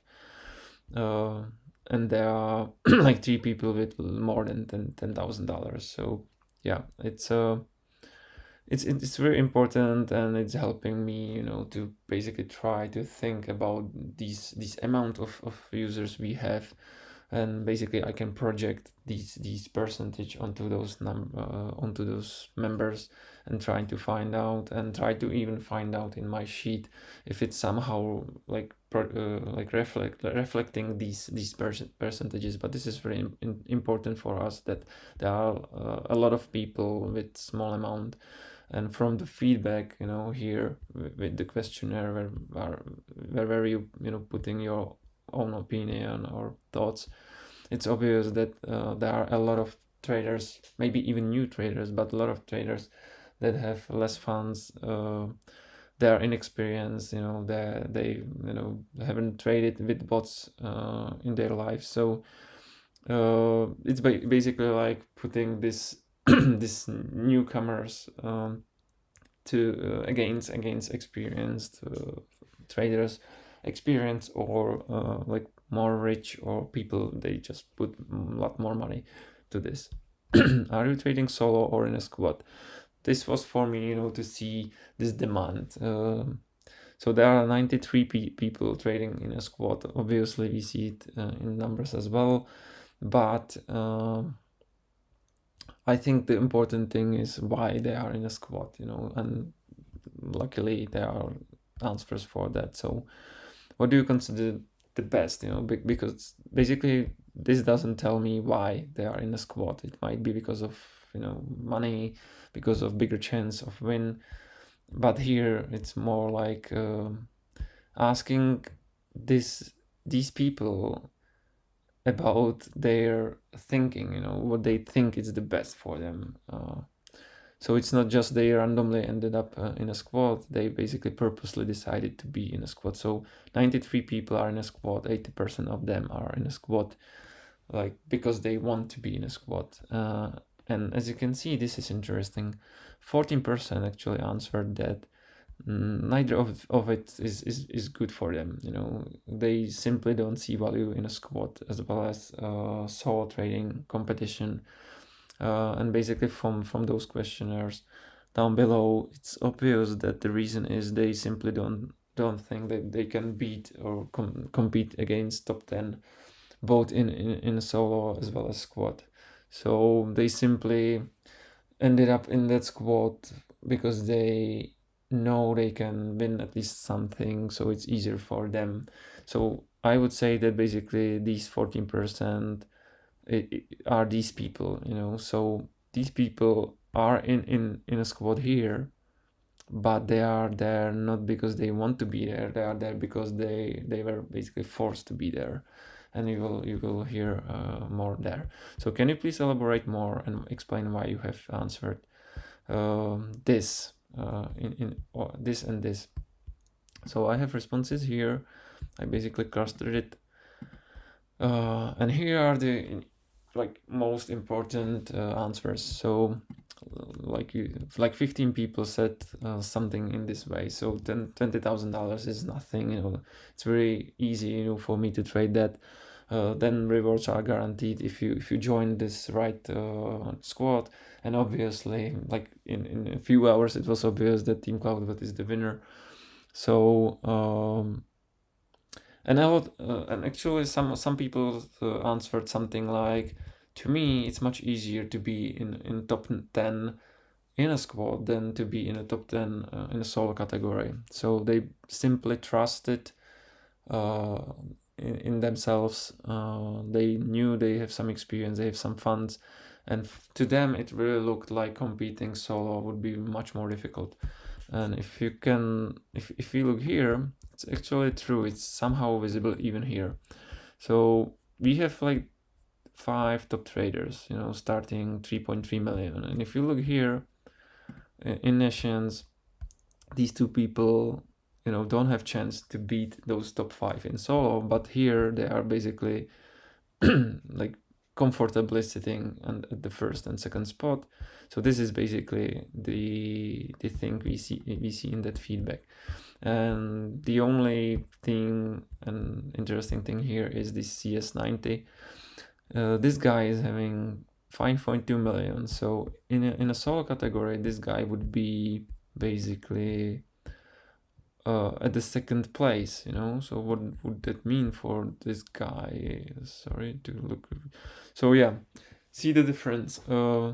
So for now, the CS90 would be winning $2.5K in a solo category, but in a squad, this guy is guaranteed to win basically 20% as a leading trader from 15K. Level 1 is 15K. It's $3K. Okay, so this was basically smart decision from this CS90 guy, that basically here he's winning $3,000, while in a solo he would be winning only $2.49. And obviously this 2 million, being 2 million in a lead is definitely very easy for this guy to cover, like to watch out, what's going on and just monitor. But it's interesting to see that this guy is actually trading every single day. So it's nice to see that even though there's this 2 million difference, this guy is still trading a lot. Okay, so that was this 11 people answered that, like, yeah, they don't have funds for being competitive in solo, and so, or like in general, solo is or looked much harder for them to compete. And 4 people are in a squad because of this social aspect. They simply like the idea of squad, and just being part of this is the value for them. So therefore they decided to answer that. Okay, so the another one was, what do you think is the added value of being solo trader? I very hope my pronunciation of trader doesn't sound like a traitor, so hopefully you know what I mean. So what do you think is the added value of being solo? So 14 people said that there are individual prizes, the profit, sure money if you can make it to the top. So basically, what I saw in those answers was this confidence. That was really first thing. These people are definitely, those who are solo traders are definitely experienced traders. They are probably experienced both manual and with bots, and they know what they can do. So with the funds they have, maybe even from liquidity mining, this experience will help them to project basically their chances, as well as like the efficiency and everything. And they like that there are individual prizes. It's basically speaking about this, that there are like, these are like fixed values. Nothing can happen, nothing can influence that number.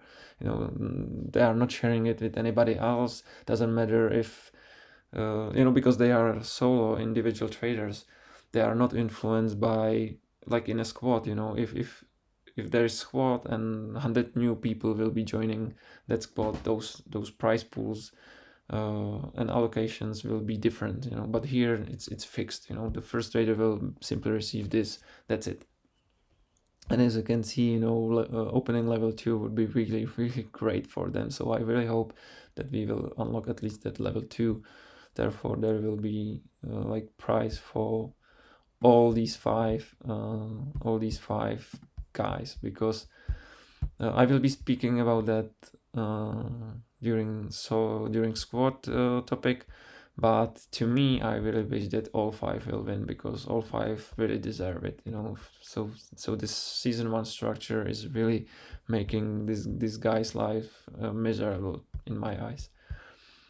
Okay, so another thing is this independency. Yeah, they simply like to be, you know, like in control of their life and everything. So this independency is very important to them. Just like this, you know, I'm not in a group, so I don't really need to follow rules, you know, orders, anything. No noisy communication, no price share.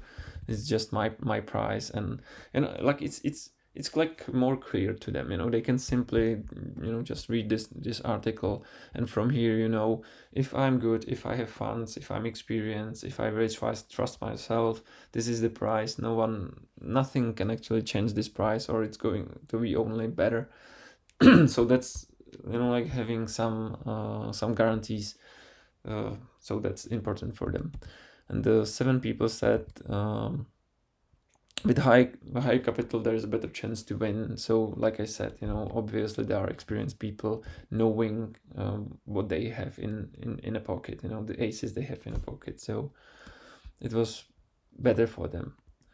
So the next question was, what do you think is the added value of being in a squad? Okay, so being in a squad to 12 people, it's like rewards with less risk, bigger chance to win. It's easier to win something. So yeah, this is allowing the season 1 structure and design actually is allowing these people, you know, to make this choice. Yeah, that's it. You know, there's no more comment. You know, like, it's true. You can just simply join the team, make 20k, and that's it. To 11 people, it's like fun and community mood, this social aspect and teamwork. So they simply like the idea of a squad itself.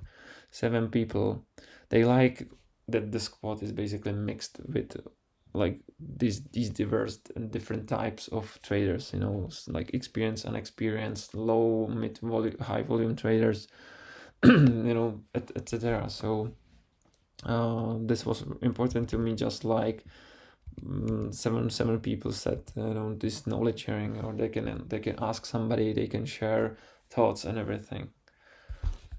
Okay, the other one, what do you consider success of the league? Here I can say that I'm really happy to see that 18 people said this, you know, like exposure, awareness, growth. So they are not talking about all-time highs, they are not talking about volume, they are just, you know, talking about success of this league would be if there is a bigger exposure, if it's helping Nash, you know, that the people will be more aware of Nash.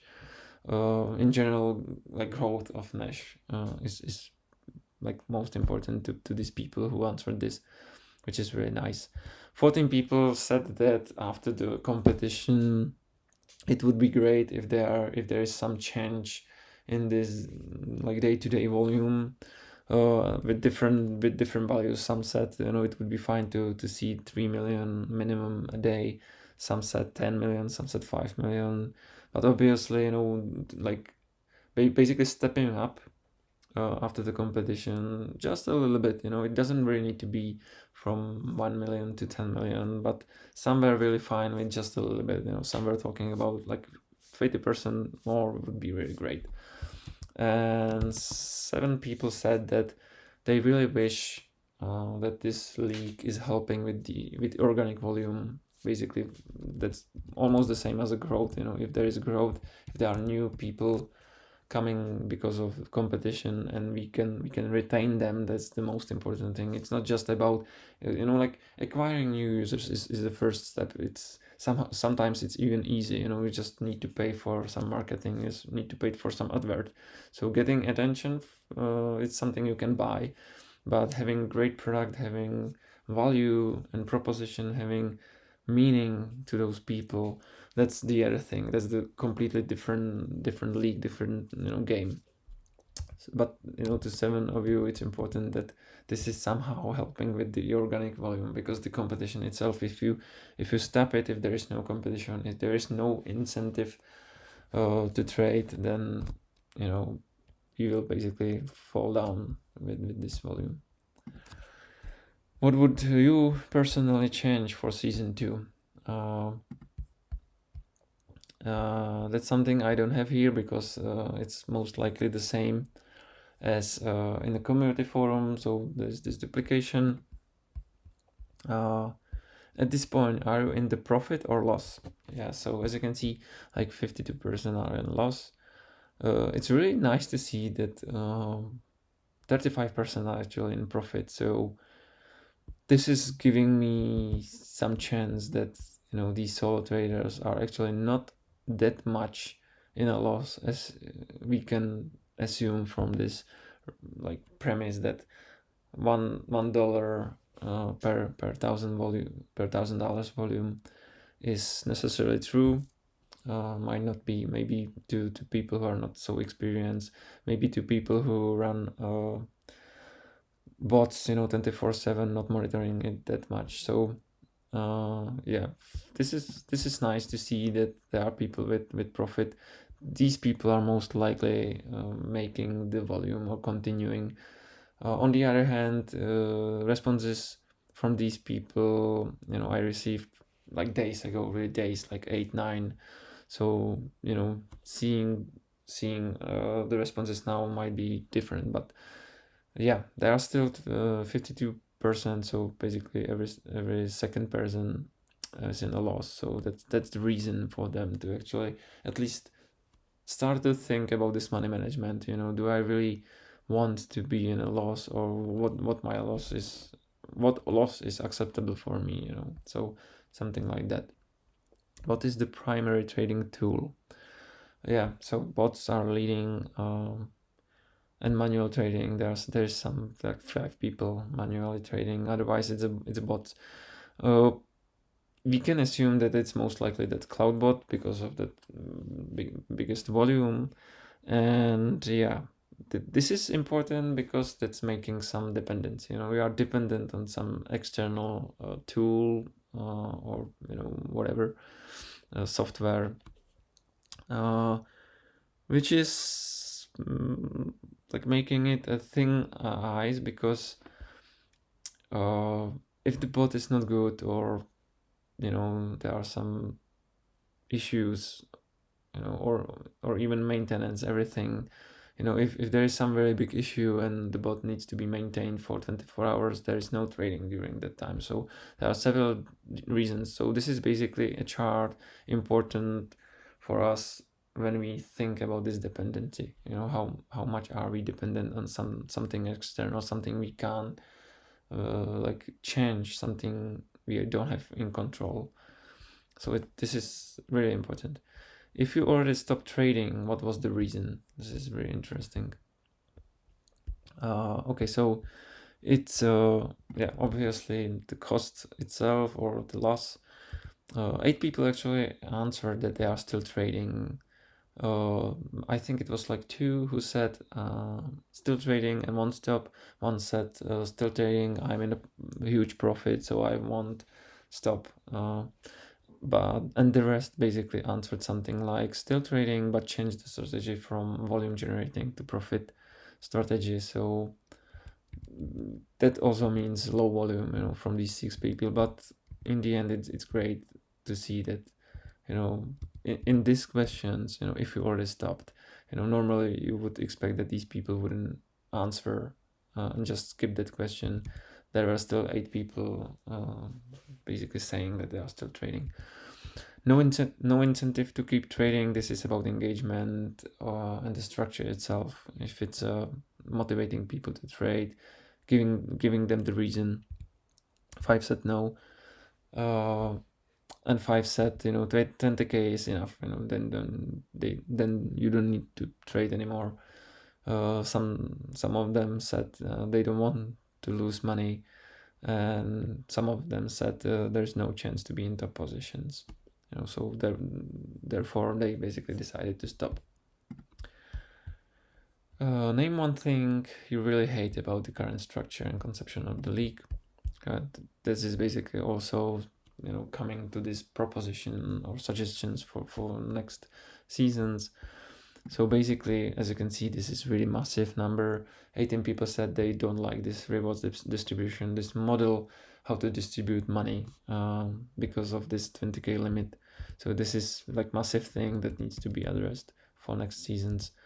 4 said there's no max size, or the size of the squad is not kept in any way, and the opposite, they don't like that people were able to join the winning team, even after the competition started. And this is almost the last question. Name one thing you really love about current structure. Okay, name one thing you love. As you can see, 7 people said the squads, teamwork, just being part of squads or some group of people. 6 like this, like levels, or that there are these tiers to unlock, somehow motivating them to trade. 4 said they are entertained. 4 said they are like in this competition, or they like that there is at least like any competition, in Nash. That is simply like there is a competition, there exists basically this competition itself. So again, interesting to see.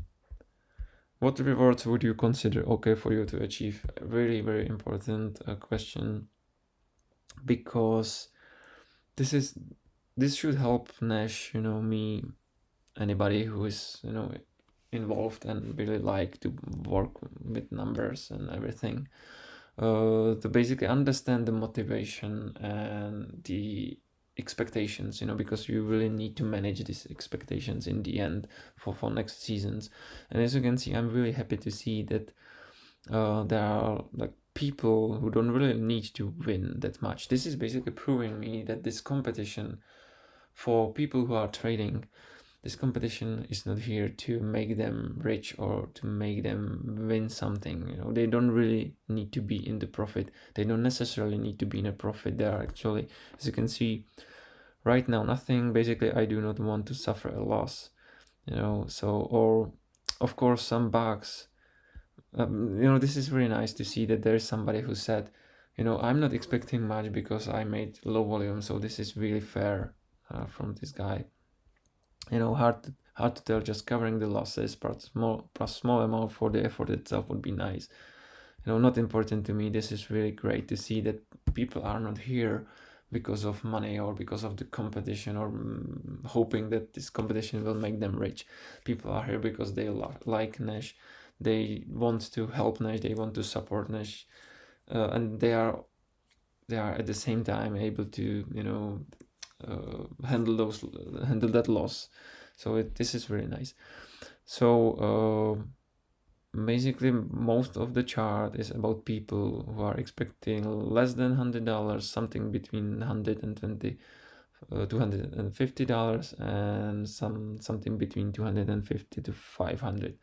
Now what we don't know is who answered that. So if somebody who is having 3 million volume, therefore we can expect big loss, such people would expect probably to try to cover it at least somehow to some portion. So yeah, really, really nice responses. I'm so happy, because from like 350 members or people trading, receiving 60, it's a lot, but the quality of that feedback itself is really great. So thank you very much for taking part in this, because normally I wouldn't expect that many people answering questions, because it's a boring thing, but here this is another proof that this community is so great, and I'm very proud member of this community as well. So thank you very much for this. This is basically making some foundations for next part of the video. alongside with the quantitative data. So let's look at the next topic. That the quantitative feedback is one thing, but the qualitative feedback is also important, equally important. And for now, we have basically two sources. One is this community forum post where you are basically suggesting ideas for season 2. And then I have this survey when I received 61 responses from you. So first of all, I'd like to focus on this just quickly and briefly go through it because there are interesting points, things that I've been thinking of.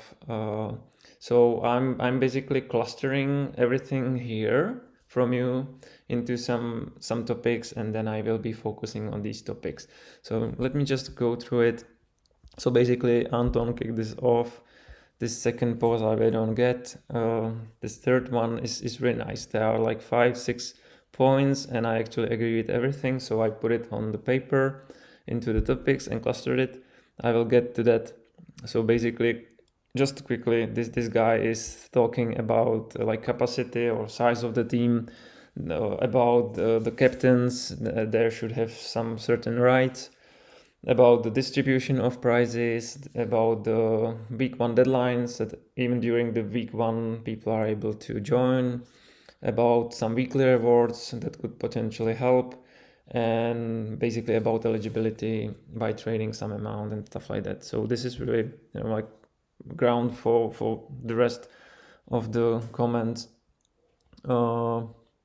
That this like fifth post is also interesting. This guy is talking about the duration. To this guy, it's a month is too long. I say that there is no time frame that is good or bad, because or maybe let me put it on the paper as a topic called league duration, and I will explain it later. So basically, another topic is the duration itself. This guy don't like the idea of squads. Another thing that is part of the capacities of the team and captains. So basically, it has its common title, squads, and then I will deal with it more in details. And that's basically it from this guy. Like another one is basically talking about don't limiting the team size. So as you can see, like 100 people, 100 different opinions. Again, I will be touching that both of it. So this is also interesting post. Basically, what I've taken from it is this, that Nash League's first volume milestone is 50 million, which is really like, so basically let's complain about the levels. I call it levels, price pools, everything. So these topics I will be covering as well. Then again, a lot has been said about those $20,000 as a limit for being eligible. So there is a topic called eligibility by trading some amount X. I will be covering it as well. This guy is also talking about somewhere. Is also talking about the size of the squads, that personally this guy wouldn't like limit it.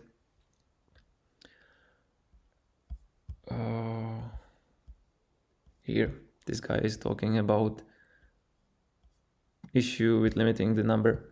This guy, Mr. Belfort, is having a lot of interesting like UI UX changes and improvements. Where is it? Number 12 here. Yeah, again, some capacity for the squad. What's also interesting here is some implementation of badges, achievements. Some other guy was talking about statistics, and putting a lot of numbers into some dashboard. So this is basically about engagement itself. I can tell you right now that these like gamification stuff, where you have achievements and stuff like that, it works somehow, but it's not moving the needle that much, because there are like bigger issues and priorities. because if people, for example, don't see a value in rewards, or they don't think that rewards are fairly distributed, or they are ending up with big loss, then you can have like 100,000 badges and statistics and charts and everything, but those people will stop trading anyway. So first of all, you need to focus on things that are moving the needle the most, and then you can iterate over and over. So once you have these like foundations that are really meaningful, then you can add up some new features. So this is definitely a good idea. Some badges, achievements, dashboards, and everything. Okay, another guy. Yeah, this is interesting. This got my attention. So there's no bonus for 2-year stakers. In comparison to liquidity mining, there was. I really think that there is huge difference between liquidity mining and the league as is. Speaking about its purpose, its ultimate goal, and that's something only Nash knows. Basically, I'm saying that this is true, but at the same time, it might not be issue if Nash basically tried to design this competition in a way that its purpose or its main goal is to, for example, acquire as many users as possible. If the goal of the competition would be, we want to increase the number of tokens staked, then obviously Nash people would be designing that competition in that way. So I'm just saying that I agree with this guy that there's no advantage of being both a staker for 2 years, or somebody who has been with the community or with Nash for 2 years or whatever. So there's no difference. It's basically nothing. It really doesn't matter in this competition. And yeah, it might be like weird, but at the same time, this is the way. This is how it's designed, and it's most likely doing its job the way it's being designed. So I'm okay with this, even though there are like $250 for newcomers, while I'm here and I've been here for years, and yet there is no advantage for me. Okay, that's how it's designed. That's okay. No end for registration. This is also interesting. I will be covering it as well. Another, this is Anton, where it was, this one is really interesting. Again, it starts with discussion about the duration of the competition itself, but what really catched my eyes is this: the league tries to be everything, but that doesn't work in opinion of this guy, because the target group is too different. And I totally agree with this. When I was, trying to understand everything from that blog post, I ended up with the same conclusion, that to me, it really looks like the competition is trying to achieve several goals at the same time. And usually this doesn't work. When you design some product, ideally we would have to have only one goal, or one primary goal and one secondary goal, something like that, but there are some tools that are trying to acquire users. There are some tools that are trying to get the attention of these users and that users. They are they hope for new all-time highs. So it's like everything, so, and that usually doesn't work because of different people.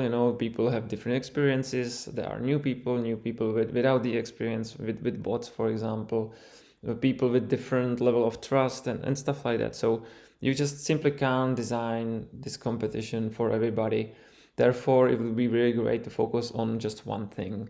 And to me, it might be, for example, either acquiring new users, or it might be simply generating as much volume as possible, because with like bigger volumes and new records, new all-time highs, there's a content, there's something you can share on social media. And with bigger like like meaningful and powerful messages you can say to the public, then there is a chance that there will be new people getting the attention based on that. So it really matters on the ultimate goal of Nash. But yeah, I agree that this season 1 really looked like it's doing a lot of things at the same time. then it's Harry. And I think what's interesting is focus on Mark's post. Even though I was reading it like twice, I'm still very confused, and that's probably the reason why I'm doing these videos instead of writing long posts where context is somehow hidden. So I would rather focus only on this part, the problem and solution. Once you reach a certain qualifying threshold or lead, you may feel like any additional trading is unnecessary. This is basically, again, the same story. Once you trade 20k, you can just stop and wait for the rewards. Or you see that you are at third spot and there's no way that you would be beaten by somebody down below. So you just stop and stuff like that. And Mark is also proposing some solutions. Like I said before, to me, it's also about identifying the problem. When you have the problem, you can turn it into some opportunity. Start with some hypothesis, and then there are several different solutions, and the only way how to make it right is to prioritize and try to find out the solution that is moving the needle the most. So Mark is proposing some solutions. I don't know if there was some like deeper thinking or proper product discovery behind that or not. So I will be just focusing if there's some new topic that I'm putting on the list or not. Some pairs are heavily favored. Yeah, that's I'm leaving on Nash. Choosing between Scott and Sol can be difficult, and you may feel regrets. Yeah, that's right. that's how it is. I think what is interesting comment here is this. Basically, I agree with Mark that the design or meaning purpose of squats was maybe meant somehow, and now we basically ended up with something different. So speaking about this, so now we have 8 squats, and I was talking about the dominance. That's very important, the dominance. Like I said before, so this dominance is interesting because it's telling me a lot. It's also telling me what can I expect from season 2, or where is some potential problem I should solve sooner better than later. So Mark is just talking about the original vision was there would be more squads. I'm not sure if this is a statement, like if Mark I don't know, somehow communicate with somebody from Nash. To me it really seems like that's it. It's not like a thinking, a thought. It's more like a effect. But yeah, I'm not sure. The truth is that even myself, I was considering to start or create a new squad, check one with Czech people only. But I really quickly realized that it's totally pointless, because there will be like squads that are much more powerful. So it would be really difficult for us to compete. So in the end, Mark is talking about making squads that can have either 2, 3, or 4 players only. And I will touch this when I will be talking about capacities of the team. I will show you why I don't think this is a good idea. I can show you several things that wouldn't work, and people would simply find a way how to like crack it. So like I said, to me this looks very complex, and I don't see exactly why it's designed this way, and making these squads only for 2, 3, or 4 players. Again, leaving it up to you. And then that's basically it. So I ended up with a list of topics. I sorted it in a way that now once I present you that survey results, then I will be focusing on those topics. So the first one will be league duration. This one is going to be pretty quick. Then I will basically focus on squats and everything related to it, as well as things like capacity of the squad, meaning purpose of squad, captain's rights, week one deadline related to that, and eligibility by trading in a squad. The another topic is distribution of prices, both solo versus squad. Then I will talk about levels and price pools. Then I will focus on weekly rewards. I have some idea. I put it together with some of your comments. And then there is a last topic, but I'm not going to cover it. And that's basically UX, UI, engagements, by statistics, badges, achievements, and everything. This is something I'm leaving up to Nash for if they have capacity for that to focus on such things, because like I said, the UX changes and engaging people by some gamification is definitely a good idea, but you really have to have strong foundations, something that you really can build upon it. So yeah, at this point, this UX maybe for season 3 and or coming seasons, but we need to focus on something else for the season 2, I would say. So let's start with these topics, and basically I will use it as a ground to show you my personal suggestions, why I think it should work, and what it is actually trying to solve. First topic from the list is league duration. So from the comments, you see that some people would shorten it to a week, some people to 2 weeks, some people are talking about a quarter, and that's exactly it. This is basically the answer. There is no clear indicator, something you can read from the data to actually say that some duration is better than the other. The only thing why people are actually talking about this is, again, you have to really think about the root cause. People started to talk about let's make this league shorter, or there were stronger opinions, something like this is proving that it should be shortened to a week.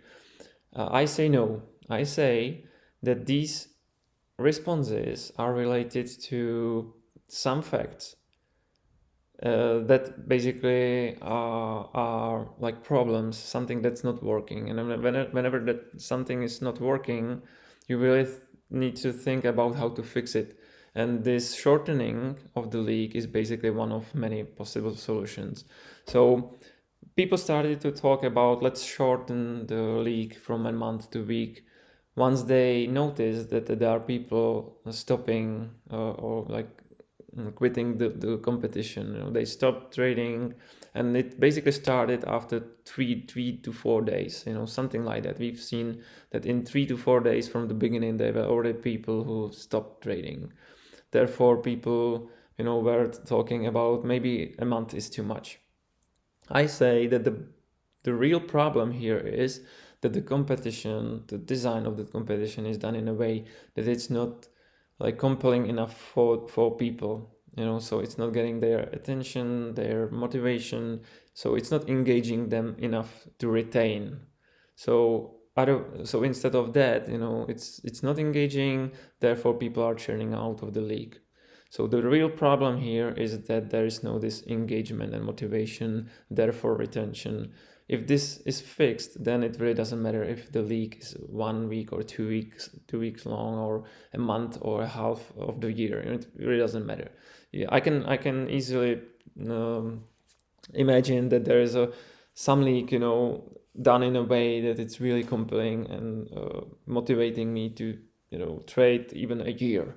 It really matters on those values and propositions and everything. So I say that the problem with the season 1 is that it quickly become not interesting enough for people, so they stopped for several reasons. It might be a loss, it might be that even if they are in profit, they just simply see that there's no chance they would end up in top 10, and simply because they have different funds. There are people with like $10K for trading, there are people with like $500 for trading, and that's simply incomparable. It's very difficult for somebody with, I don't know, $200 to actually try to beat somebody with $10K, right?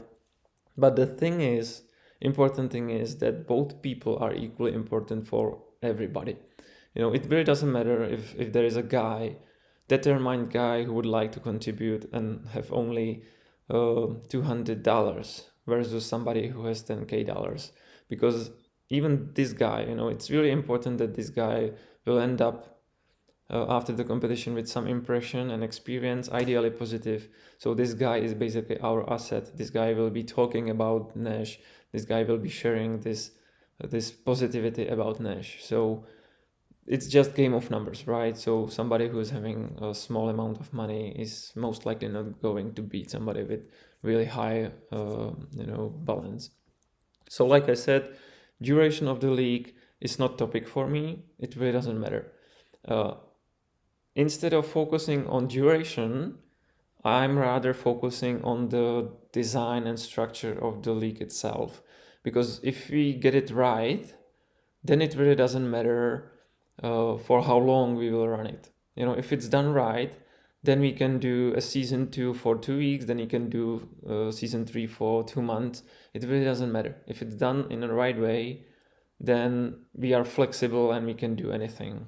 Okay, so that's my explanation to this topic, league duration or duration of the league. Okay, so another topic is squads.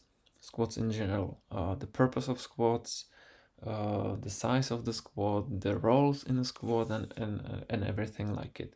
So let me start with this purpose of squads. So basically, it's not about people like it or don't like it. It should be about are there any indicators or are there any data that are either supporting the existence of squads or denying it? So basically, are there any data that we should use, and to start to think about squads or requirements of squads or whatever. So basically, let's start with this like qualitative feedback. So from this, we know that people are in squads if they like want to, if they should decide what is the better for them, it would be massively, like 4 out of 5 people would still be like in a squad instead of solo.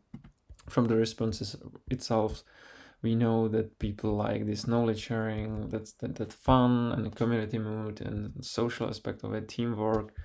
There are a lot like reasons why people like squads in general. So that's telling me that it is important, because simply if there is a person who just like this idea of being part of some family, some group, being in a private Telegram group where they can discuss things, strategies, and etc.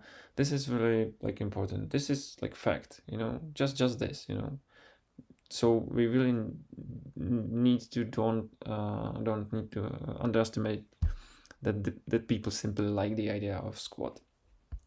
So that's one thing, from these data, we see that people like it.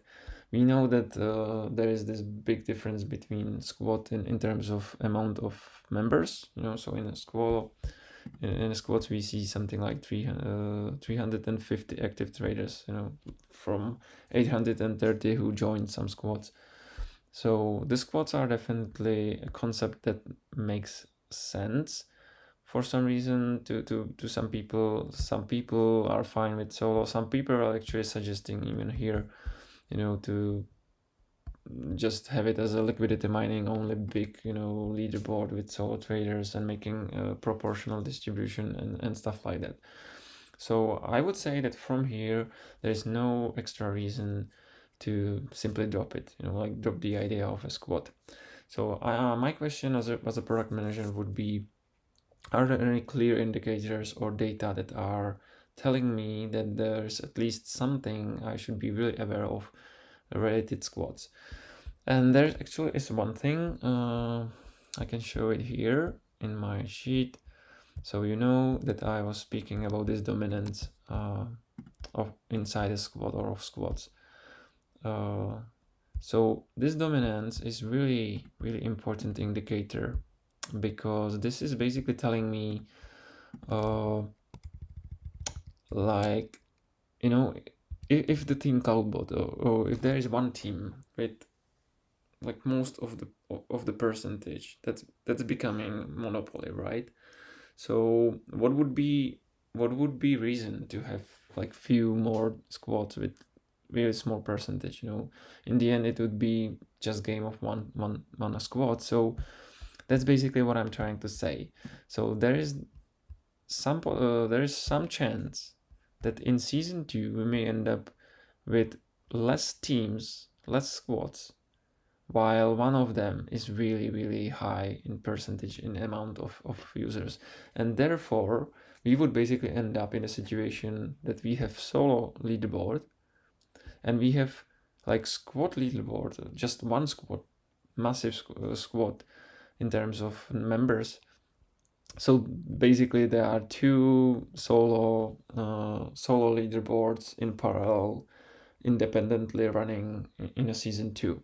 There's this potential that this could happen, uh, because the dominance 56%, 58 after week 2, because some people joined Team Cloudbot for obvious reasons, for because it's easier for them to reward, to receive at least some rewards.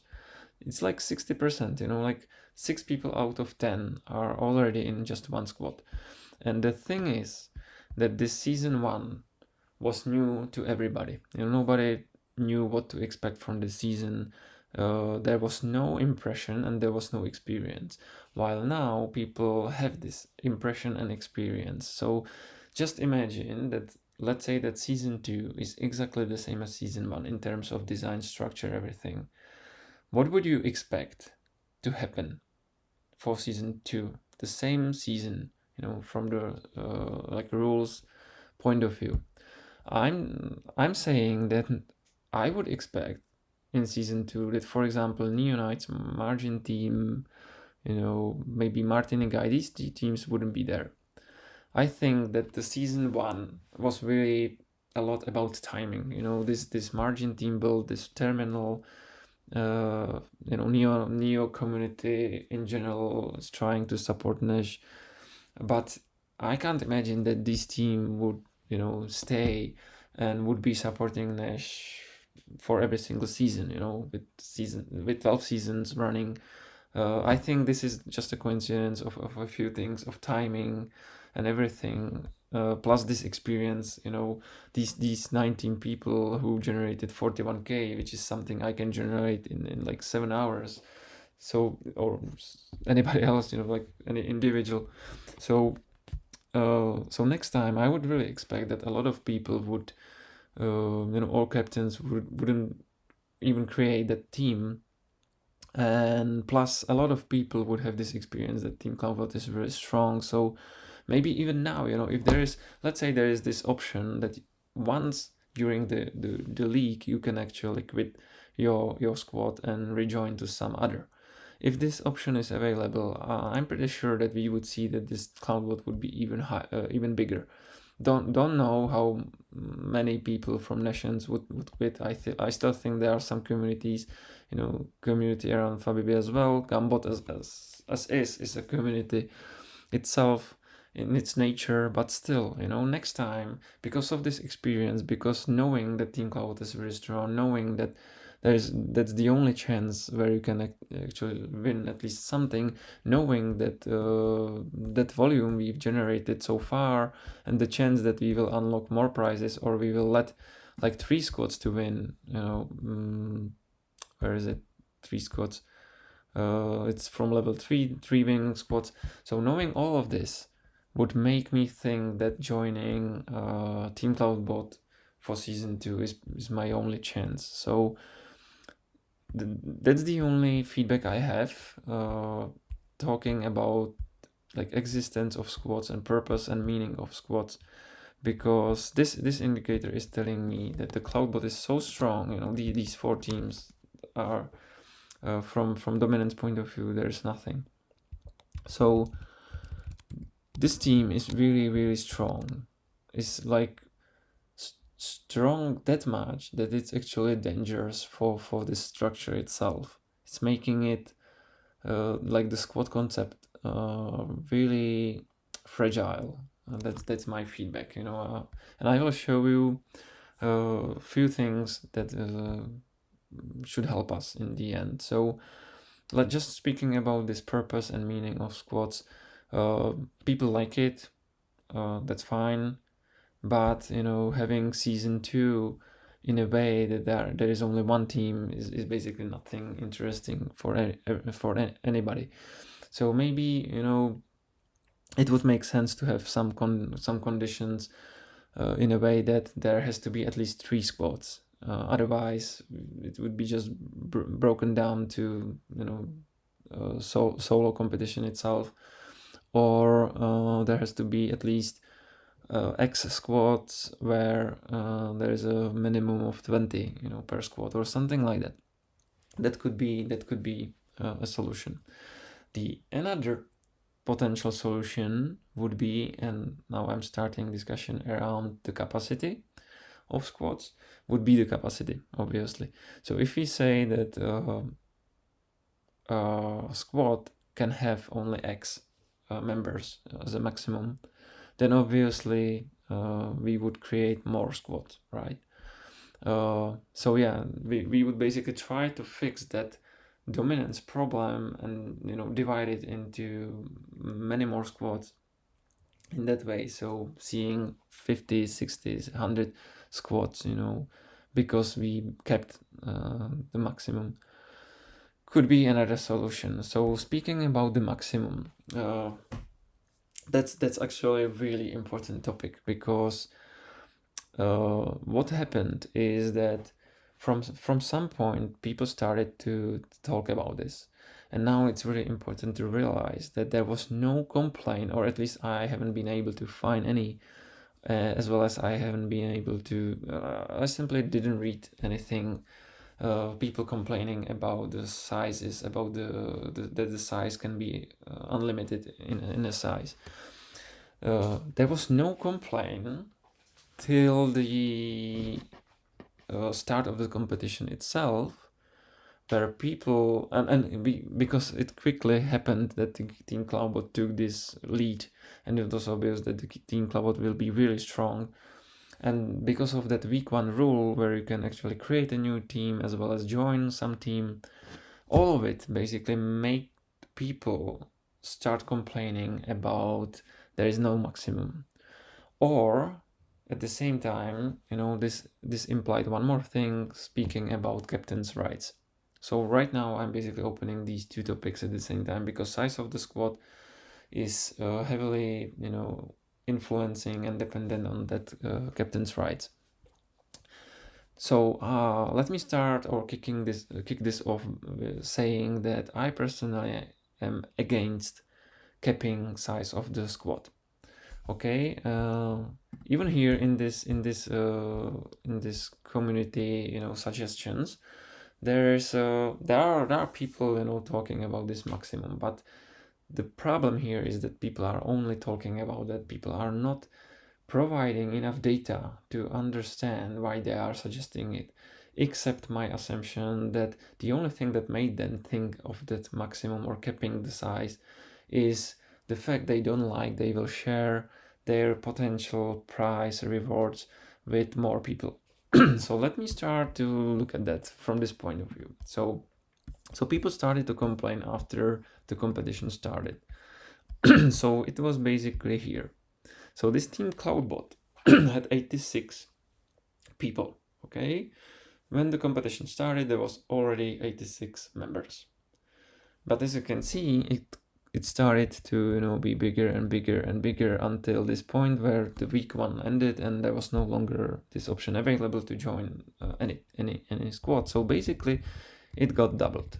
Let's say it's double. So people started to complain for obvious reasons, because knowing that I joined this team prior to the competition itself, and then after 2 days I see that there are basically 40 more members, so my reward will be like less. So yeah, that would make me think that this is not fair. Okay, And I can't blame anybody in that CloudBot team. But at the same time, is this really true? Try to find some indicator that this is really a problem or not. So like I said, that was it's not only, it's 86 already. But if we look in let's say even week 2, okay, so here are all traders in CloudBot team. Okay, or maybe I can show it in the distribution model, something I presented. Okay, so these are CloudBot people sorted by their volume. So it's 224 people. Okay, 224 people who traded at least something. So there are a lot more who haven't traded. So we are now getting from 162 people to 124.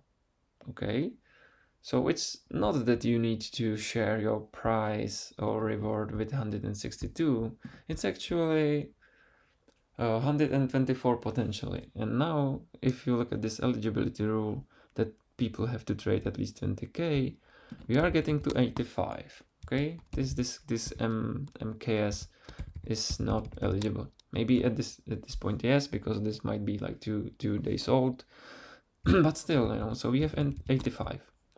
That means that 75 people will have to share equally their reward, and that's if I remember, that's 30%, because the size of Team CloudBot is more than 18 members.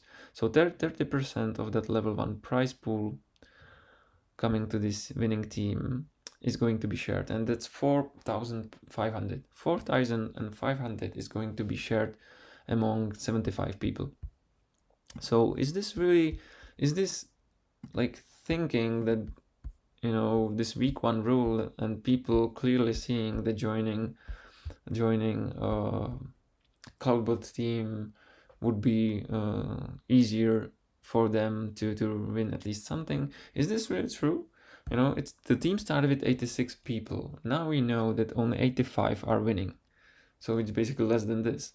So you are not going to share your price with 162 people. At this point, you are sharing it with 75 people, still making $60 for you. So now you can actually try to wait, and if it's really, you know, that much problem. Another thing is, as a product manager, I would be asking a question: what is the right number? You know, let's say that okay, we are going to set the maximum. But my question would be, how can we actually decide? How can we find out what number would be the best, working well for everybody, working well for Nash, for volume, for everything? I think there is no, to me at least, and I really spent a lot of time with this, and there's no clear indicator. There's no data I can actually use and say, you know, 20 would be the best, or 50 or 100, or I don't know, 3. So that's getting me back to this Mark's suggestion. I spent really a lot of time thinking about this, you know, because Mark is basically suggesting to have squads, you know, size 2, 3, or 4 players only. And this sentence actually, you know, really made my like last hours really miserable, because Mark is saying the original vision was that there would be more squads or smaller size. Otherwise, the others rewards category would have been thought out differently.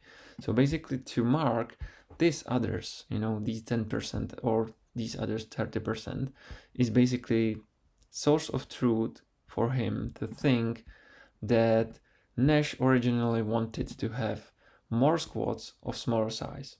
Okay. So that's like Mark's opinion, Mark's truth. My true, or my take on this is actually that, okay, this is source of truth for Mark, and Mark is saying that Nash was actually expecting more squads, less people in squads. I'm saying that the source of truth for me is this, you know, because I see this here, that Nash actually designed these pools or like prizes in a way that only one squad is winning in level 1. And now we know that, even unlocking that first level is really difficult. So only one team is winning. So what would be, is this really true that Nash was expecting a lot more squads when just one is winning? Can you imagine to work this season 1 if we just double this? Now we have 8 squads. Only one is winning, meaning that only one is winning when we unlock first level. So 7 squads are doing trading for nothing. They are just losing, and the chance they will win at least something is really low. Maybe the Nations team will end up winning at least something. So if we double this, I'm saying that we are actually making these teams less motivated, because unlocking level 1, letting only one team to win and 15 teams to lose, or even worse, if we have 30 teams, one is winning, 29 is losing, I can guarantee you that we would see lower volume than we see now. So this is basically convincing me that Nash was actually thinking about small number of squads. And the fact that Nash itself, didn't design this in a way that the maximum is already there, I think the Nash actually realized there are already communities, around Gambot, around Manjin, so it really doesn't make sense that this is anyhow true to me, but in the end, the great thing is that this is like Mark's opinion. I have my own. In the end, either me or Mark could be, it could be true that this Mark's or mine, or in the end, both of us are failing in this assumption. But yeah, this is also true to me. Even the price itself, So if there are 30 squads, only one is winning 15k. I say that it would be really disastrous for us. 29 squads, and I'm getting back to this my first thinking. When this has been announced, I was like, wow, I really need to create this Czech team. So it would be really great if we are a community, if we can talk together, having the same common language. But then we quickly realized there's no point, no chance we would be competitive enough. So I think actually that seeing these eight themes, and from these data knowing that only first 4 are actually making it somehow competitive, it's basically better for this design. Definitely yes. Because otherwise, let's say if there are 30 squads, then I think the first level would have to be about letting 3 squads to win. But then it would necessarily mean that these 3 squads are either dividing or splitting up these 15k, or there would have to be much more money, making it less profitable for Nash and for everything from sustainability point of view. So I don't really want this. I was really thinking about this, and having squads for 4 players in the end as a maximum wouldn't work for me. And I think there is another reason. So let me just show you. So let's say that, or right now it might seem like I'm talking about this Mark's thing and suggestion, but the truth is that I'm talking about this capping the size of the team in general. So let's say there is this CloudBot team, okay, and this CloudBot team, let's say that has 200 members, and that's fact actually. There's Margin team, that's already a community. There's Gambot team, that's already a community, and there is this CloudBot team, and that CloudBot team is actually growing over time. That's something that was here even before the league itself, even before the league was announced. So it's really important to realize that this is a fact. The CloudBot is a community, was a community even before the competition, around 100 users, and it's only growing. The bot itself, the solution is evolving, and Dulai is making it better and better, adding new strategies. So there is community of 200 people, let's say. So dividing it into some X.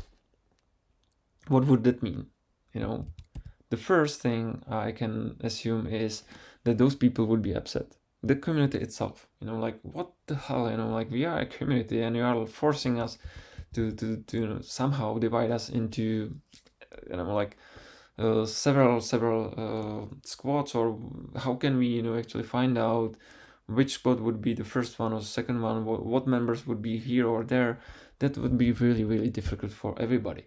In the end, I actually think, because those people are smart, like everybody is, like, people are smart in general.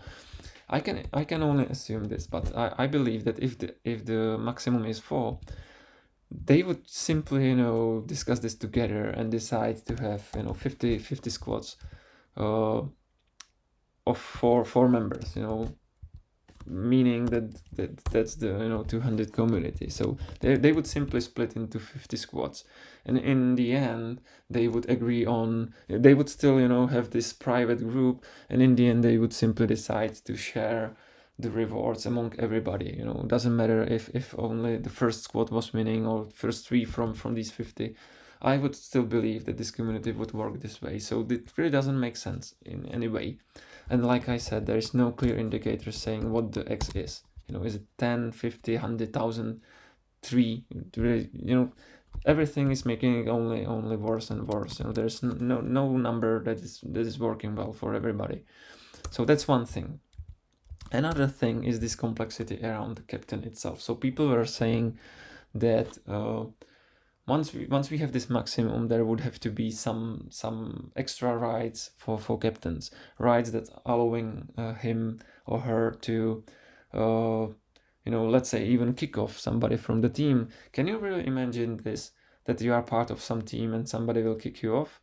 I think that's really upsetting. That's really depressing, because just the fact that you are a low volume trader but still somehow active, and it's not good for anybody. Another thing is, let's say that the maximum is set to be 100. Okay, let's say that once the season 2 is announced, Cloudwatt team or some team would quickly jump to 89, meaning that there are only 11 spots left. What does it actually mean? Like, how would you decide which 11 people are great for you or not? So that's one thing. So part of the joining would have to be something like send a request. Instead of joining, there will be send a request to join.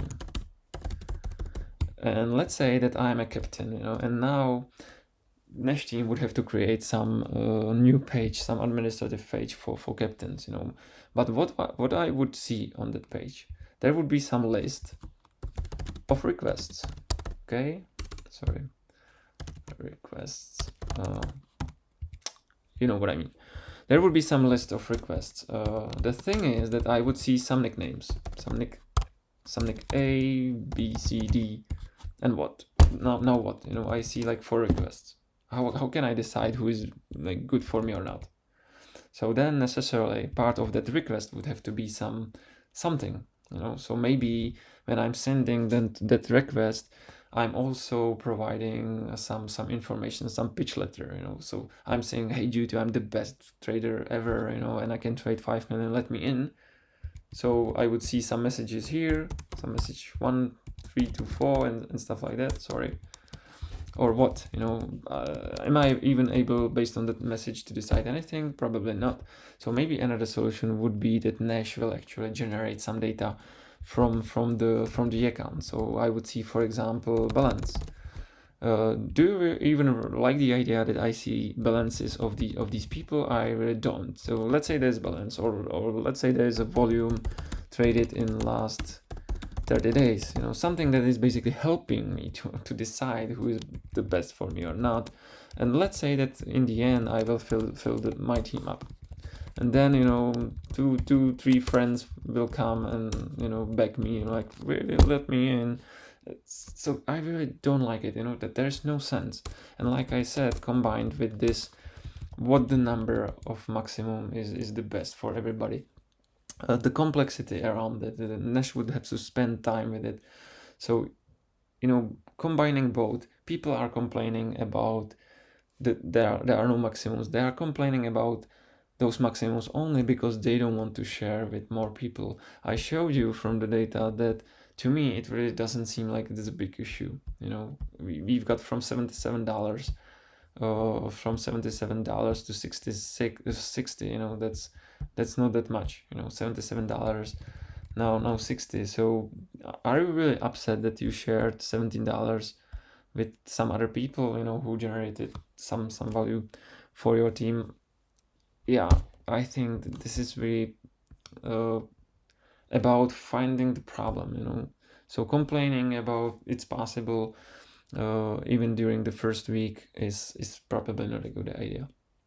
So maybe let's discuss the first week. Some other suggestions from you were in a way that let's not do that. Let's not allow joining the team when the competition started. There is one thing I'd like to show you, and that's this. So this is the competition, and it's running for basically 2.5 weeks. This is the only week where it's allowed to join a team. Okay. The problem with this concept is it's not that this is allowed. It's basically that this is not allowed. The opposite. Because I already saw some comments on Telegram and other places that you have to realize that this is month long, and we are creating some value. We are creating some content for social media. I know we broke that all-time high. We are seeing volume in a month in the last 30 days that has never been seen before and stuff like that. So we have plenty of things we can share on social media, either us or the Nash itself. So this is really great opportunity for us to actually acquire new users. But because this is not allowed anymore, basically we are losing people. I saw some comments saying that, my friend, wanted to join Nash or this competition, but quickly realized that trading in solo doesn't make sense to him anymore because there are already people with 3 million. And joining some squad is no longer possible. So basically we lost that guy. In some cases it was like my friend now needs to wait for season 2. So hopefully we won't lose that friend of that guy. But this is really an opportunity for us, because here for these 5 weeks we are generating data, we are generating some content, we are generating some potential to share things, and there are people who might be convinced to at least look at Nash and stuff like that. So I'm saying that the fact that during that week 1, possibility to join team is not good. It's not a good idea. Let's not do that. I'm saying that we will even make it worse, for us, because then once we start this competition, there is no point for acquired users to join it. So this is really bad for us. So I'm saying that the only solution is basically this. Let's make one thing absolutely obvious. So I'm really saying this really brave statement. So I'm saying let anybody to join any theme anytime. Please remember this. This is absolutely important, and I will show you solution that should work for everybody. Okay. So I said that I really don't like the idea that captain has some rights. I actually think that the captain as a role itself is not interesting in any way. But let me tell you a few details about that. So what actually happened here?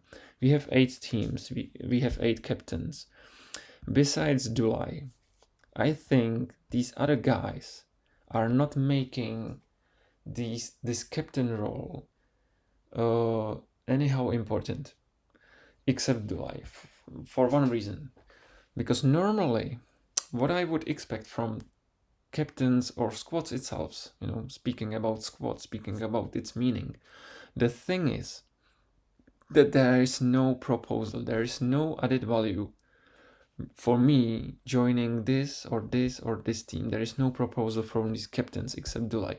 Dulai actually made his bot in a way that there is some premium account. Once you join his team, he will basically upgrade your account to premium, and therefore you will have access to some additional features, and that's what I'm talking about.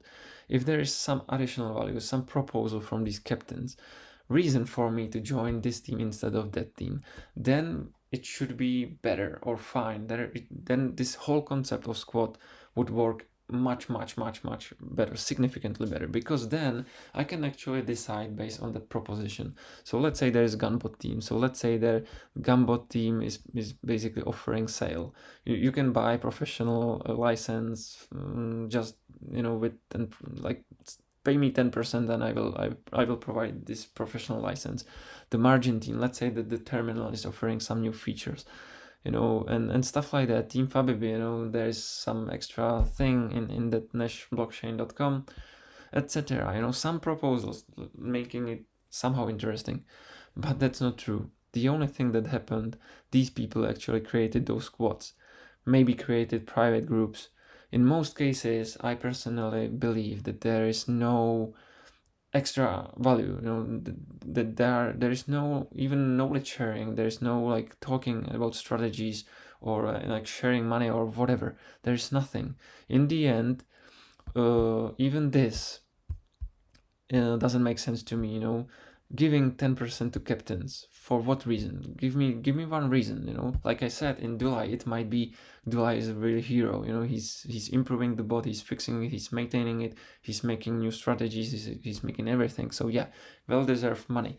But Dulai actually decided to split the money, split these extra 10% to 11th and up to 20th spot.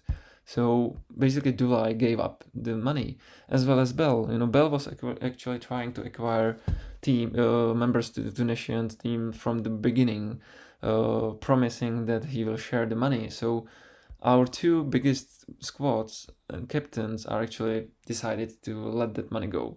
So, like I said, to me, captain is at least now is not anyhow important. The role itself.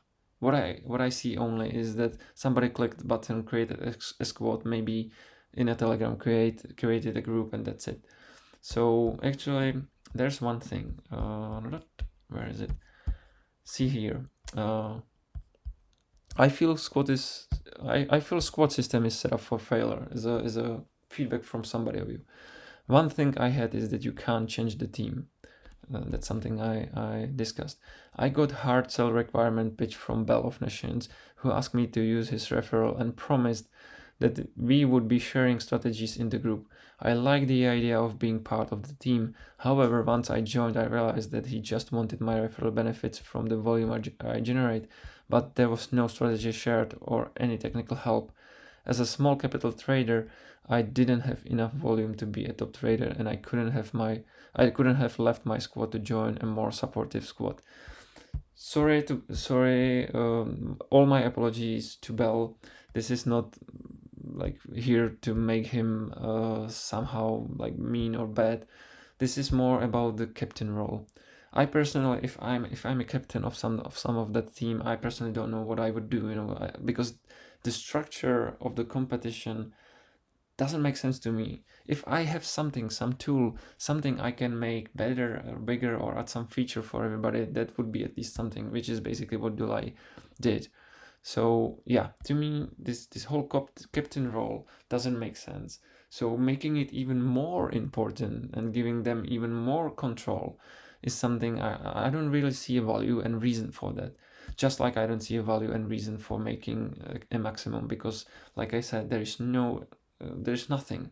So my question to you would be, what are you trying to fix? What problem are you trying to fix? Is it really only this sharing your potential reward? Then let me show you how to fix that, because basically you already provided that answer and solution. The solution is not making team smaller. The solution team is improve the distribution model, because at the same time you are complaining about that model, and that's basically it. It really doesn't matter if here is a 5,000 people, if you make a proportional distribution right away. Let's say let's do that proportional. Then this guy would have something like $0.1. Okay, $0.1 for this guy instead of $60 with this current model, and that's basically fixing everything. Then it really doesn't matter if the team is 5,000 or 200 or 50 or 17. It really doesn't matter. What matters is this contribution to the team itself, and that's done by this. Done by this proportional model. And I showed you that my best proportional model is actually this powered one. So it's like better for because I would give up this money. So instead of receiving 70, I'm fine receiving 35 if these 35 are for this guy, because what I would really like to see is 8 million from this guy, because somehow this guy is either determined or having funds or I don't know, something, experience. But I know that I'm only able to generate some volume. That's actually some other feedback I read in a Telegram group. There was a guy, and really important feedback. Like it was like a day after start, and said, I know that I can generate 1 million in like during that competition, because I know that during that liquidity mining I was able to generate something like 150, maybe 200k during that week. And we basically lost that guy because he said, you know what, knowing that I can generate 1 million during this competition, there's no way I could be competitive in solo, and there's no reason for me to be in some squad, because yet there still will be people trading a lot, and if I end up 11th I will receive the same $60. So we basically lost $1 million. We lost $1 million volume from this guy, simply because the design of that season 1 was not good enough or motivating them. So the very first thing that's fixing it is a power proportional model. I will be talking about this in the distribution prices detail. So yeah, let's get back to this topic. Is there anything else? So I'm saying let anybody. By anybody, I mean no kicking off, this guy has only small funds for trading, this guy is inexperienced. No, I'm saying let be, that we accept everybody. So anybody can join any team. There's no difference. Anytime for this reason, because I really want to create 100 million volume during week 3. Then tweeting it myself, I hope Nash would be tweeting it as well, and then maybe some new people would get the attention of the tweet and would like to start, and joining anytime is a lot about, does it really make sense to join anytime? The story of that guy with 1 million volume. So this, anybody, like I said, don't think about people. Like everybody is equally important. Any team is obvious. Any time is first about this, not losing potential and opportunity to onboard new people, but it's also about the price that's coming with it. And that's the most important thing that's going to fix all problems. So the first thing that is fixing this thinking that having bigger and bigger squad is not good for me from sharing reverse point of view, could be fixed by distribution model. Will be discussed later. The other thing is this eligibility. So right now, like I said, people from 20k are eligible. So let's see the latest data. Maybe I will refresh this. Okay, so in a CloudBot team, so 20k is 86. So see, we've got from 85 to 86. So in a few days, these people are simply either not aware of that fact, which is basically proving that it's not working, or B, they simply don't care. I say that this eligibility rule should be somehow enhanced. And the question is how. So let me look at my sheet. There is one thing I'm computing for every single Team Cloudbot here, and that's average and median. See this. That's week 1. I actually have the latest here. So these are the averages. So this is the average in a team. Cloudbot is the first one. So the average of Team Cloudbot is $207K. If you compute it, but this is computed per every single member in that team, meaning 162. But if I count only the either eligible people or people who traded at least once, the average is growing. So let's say it's 268,000. So let's say that this might be used. And what I really like about this is dynamic value. It's something that it's growing. So if I trade, let's say, look at the beginning. After 19 hours, it was already 20K. So let's say I traded 21K, and then stopped, and maybe, stopped even focusing on that page. But 24 hours later, it, was $33K. So I basically became not eligible for the price. Day after it was 52 and stuff like that. So I'm saying that, for example, using average, and then it's question if it's average from like all members, from those who traded at least once, or from those who traded who are eligible above 20K. It really doesn't matter, but it would be really, really like high number, so basically meaning that who would be winning 260. So from here, only 23 people from Team Cloudbot would win. Okay, so that's probably not what's the best, because you as a team are winning team, yet only 10% of you actually won something. So that's probably not a good idea. But it could be, for example, median. So after week 2, what is the value? All right, so the average is $267,000.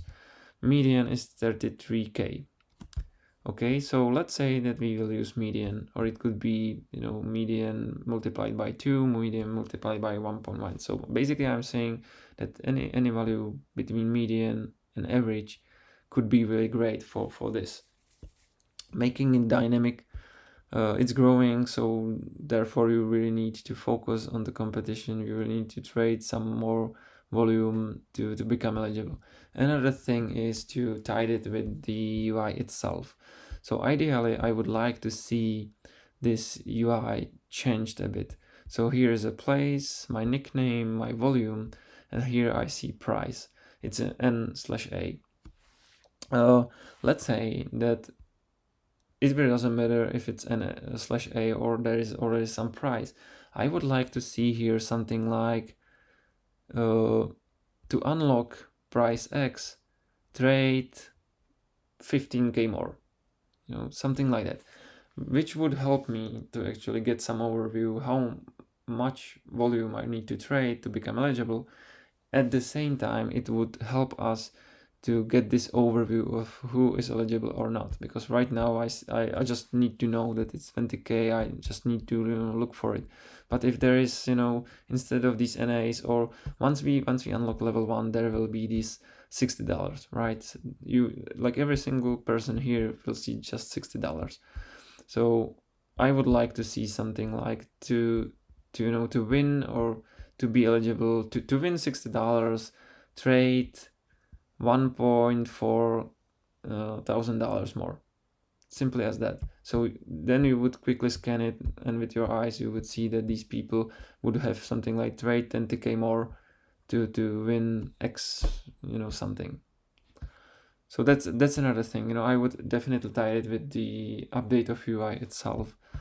So just like I said, maybe even if it looks like it's 162 people, it's actually only 86 who are going to win, meaning that even though this team won or is going to win, there are only like 50% of people who will actually win something, which is weird in its meaning, but it's true. So making the eligibility dynamic, so it's changing over time, as you grow as a team, as you grow as a video volume. I say that this is basically the best way, and then it really doesn't matter what the value is. If it's either median, which would be 34k, meaning that we would got to only 62 people winning, which would mean even more dollars for you, and it could be like median multiplied by 2, which would be 68,000, meaning 44 people would win. And then it would be really better for engagement and motivation and people, because if it's 68, then this guy will know that his 10k dollars advantage is like only shrinking, so even this guy would be trading, but now this guy doesn't have any like reason to trade, and this guy would know that he needs to trade $200 more to become eligible and stuff like that. So it's basically helping with that, and the more people are trading, the more the median as well as the average is growing, so therefore it would keep this rolling, so that's basically my proposal. So summarizing up, meaning and purpose of squats. At this point, I'm fine with having squats because people like it, and I really don't want to change it. This social aspect is definitely a big and good reason. There is one thing that could happen to us, and that's that in the season 2 there will be people only in Team Cloudbot. That's also true or possible. Hopefully not. Let's not cap it in any way. Let's make different distribution model, which is basically a topic I will be covering next. Let's make it possible to join at any time, so there is no week 1 in any way. It really doesn't make sense to have this week 1 because we are losing potential to onboard more people. And from eligibility point of view, let's not make it fixed that it's 20k. I think like 2 days ago I saw some comment, let's make it 300k because it's like 10k a day, and that's easy, So basically this guy was proposed to let's make it basically average, with 300k there would be like only 22 people winning, which is basically something up to discussion, right? Because like I said, 162 people, obviously people who haven't traded yet shouldn't be winning anything, but then the question is, just because this guy traded once $6, does it mean that he should be eligible? Yes or no? Probably not. Therefore we need at least some number. It's been set up to 20k, but fixed. I don't like this fixed nature of that strategy. So let's make it dynamic, so it's growing as you as a team are growing. So that's basically my proposal for this. Maybe one more thing, just so this activity. This is the first week. All people who traded at least once, and I basically decided to split up 2 quarters, and then I computed volume generated from these quarters. So let's say the last quarter, the 4th quarter, in this active traders generated $67,000. The third one 472, the second one 1,600,000, 70 million, basically from the first 25% of people. When I did the same week 2, I was basically interested in seeing the difference, and as you can see, obviously the volume itself is bigger, but then this is the difference. From week 1 to week 2, this first 25% of members traded another 11 million, while these 500, 200 and 24,000, meaning that you know, this like half of people, half members are basically not active almost at all. So it's really questionable or up to discussion, you know, who should deserve to win. So I really agree with that guy. You know, $300K is probably not that much, you know, based on my experience from liquidity mining. But at the same time, it's making it harder for new users and newly onboard users and stuff like that. So median is basically working well for one reason, because right now the number are really low, you know, in the second half. So there's no need to make it really high number, you know. As you can see, 40 people traded at least 100K. So we know that the median in CloudBot is 34. The average is 267,000, so something in between, or even the median itself should be fine for season 2. So let's make it simple. Let's make this first iteration. Maybe next time we will double it or so. So yeah, that's all around the squats, and I will be summarizing everything in the final proposal at the end. So this is squats and everything around. Talk about distribution. I actually have several different models here, and I'd like to show you the consequences of every single one. So first of all, this is the team CloudBot. You know, I basically took this snapshot today, December 30. All people who traded at least once. First of all, there are a few things that needs to be set.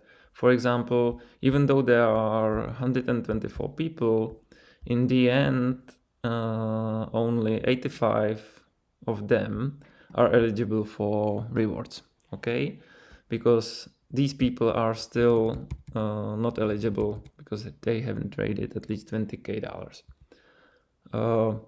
Meaning that this is basically the season 1 distribution model. The leading, like top trader is receiving $3,000. The 9th positions after that are receiving equally $666, because it's something like I don't know exactly, 40% or something like that to them, equally distributed, and then there is 30% equally distributed to everybody else, everybody eligible, and that's $60. Now you see clearly why it doesn't work, because here, you know, this guy traded 20K and is receiving $60, while this guy traded like almost million and still receiving the $60. So it's definitely not fair. And let's say with the premise that $1K or $1,000 trading costs you $1. That's like general thing people were discussing, especially during the liquidity mining, that if this is actually good ratio, you know, if 1K volume costs you $1, it's actually fine. So it would mean that this guy actually invested something like $20, or his or her loss is $20, but receiving 60, meaning that this guy is in profit. While this guy traded 857K, meaning the loss is or might be 857 and receiving only $60. So it's definitely not fair. So yeah, the next proposition, some of you actually proposed and suggested to make it proportional. So let me just uncover it. So this is the proportional distribution to the same people, only the eligible people, and as you can see, it's equally distributed to everybody. You know, so basically this model here changed this rule that leading top trader is receiving like fixed number $3,000. This is just equally distributed to everybody. Not equally, but proportionally, depending on their volume. Now I'd like to show you something. What does it actually mean? Because this proportional, without any other rules or systems, also means that every single person received the same percentage related to their volume. Meaning, if I divide this reward for this guy, it's something like this, something like this number. Okay, and as you can see, the number stays the same. Now I can do something like this. Let's say that, because here I'm dividing thousands with millions, so let's say that I divide this by 1000. Now I see this number. Again, it's equal for everybody. And if I made it percentage, it's 47%. And what does it actually mean, this 47%? Because there is meaning behind this value. So, like I said, there's this premise that $1,000 cost you $1. And I already have it here in this formula, because that volume M2 has been already divided by $1,000, meaning that this guy loss, with this preposition, is $4,871. And if I divide the rewards this guy received, so it's Q2 divided by this loss, potential loss of that guy, and made it percentage, it's actually the same number. Okay, so this means that every single person, doesn't matter the volume, if it's millions, hundreds of thousands, or just 20K, they all received some amount of rewards that are actually, and that meaning is it's covering 47% of that loss. So it's in contrast of liquidity mining, where most people were actually in profit. So here in the league, in this snapshot, people are covering their loss with this premise by 47%. So every single person here is donating, or maybe let's call it investing, their own money. Half of the money actually comes from people, and only half, or close to half, is going to return. But the thing is that it's absolutely clear that everybody have the same basically ratio and the percentage, and that's because of this proportional model. Okay, so another model could be, for example, if we stick with that top trader award and distribute the rest to the people, it will look like this. If the top trader is still receiving $3,000, it would mean less money for everybody else. So as you can see, the difference is from $409 to $327. So it's really questionable if this top trader award makes sense, because it's making this guy more profitable while everybody else in the team is less profitable compared to this proportional model. It actually can be also computed. Basically, it means, now we see the difference. This guy received rewards that are covering 61% of loss, while these everybody else dropped from 47% to 38%. So it's really questionable if this is the right amount or not, if this is the right approach or not. I'm just showing you the differences here. But yeah, it's still the competition, right? So let's say that first three positions should be somehow more beneficial than being out of the podium. So I have one more model that could work for this. So let's say that I'm just making some split of the reward, meaning let's say that 10% of that price pool is 1,050 and 90% is 13,500. Then I'm proposing to do equal, like proportional distribution of this volume of this amount of rewards to everybody, and then make first 3 spots beneficial and to split basically this. It could be, for example, like this. So 60% of this price or reward is 900, 30% is 450, and 10% is 150. And I'm saying basically, let's distribute this amount to everybody, including the first 3 positions, but then add up to these first 3 positions these rewards.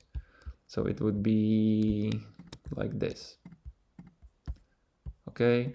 And as you can see, with this, I made really interesting change from like equally same from this point of view distribution. This first position is about 2.3k dollars rewards, but making this a bit more complex model, I'm basically close to those 3,000 as well. Let's look at the percentage here. Okay, 61% for this guy, 56% coverage for this guy in the second place. The third place is 50%, and everybody else dropped from 47% to 43%, which is better definitely than this like proportional but with fixed number for leading trader. Yeah, and at the same time, maybe, you know, this doesn't make sense to be fixed because at some point it could be probably very difficult to handle, depending on the volume, like ratios. So yeah, I think speaking about this model, it's absolutely clear. Everybody in the team are covering their losses with the same like percentage. This is the worst model definitely, and this is slightly better, more beneficial for first 3 spots because it's competition. Like it's true. But I would still go with this way for one reason. Even though it's a competition, yet I really don't like some things about it. So let me give you an example. So let's say that the first guy volume is, for simplicity reasons, $1,000 at this point. The second guy is 990, and then let's say that everybody else is really like lower.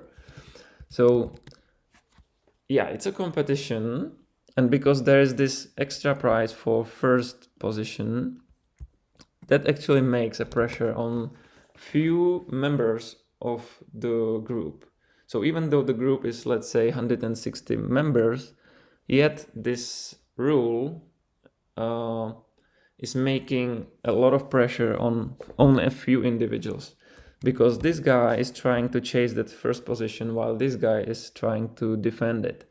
So in the end, it's a quoted good for the volume, but it's really weird, because this is supposed to be a team.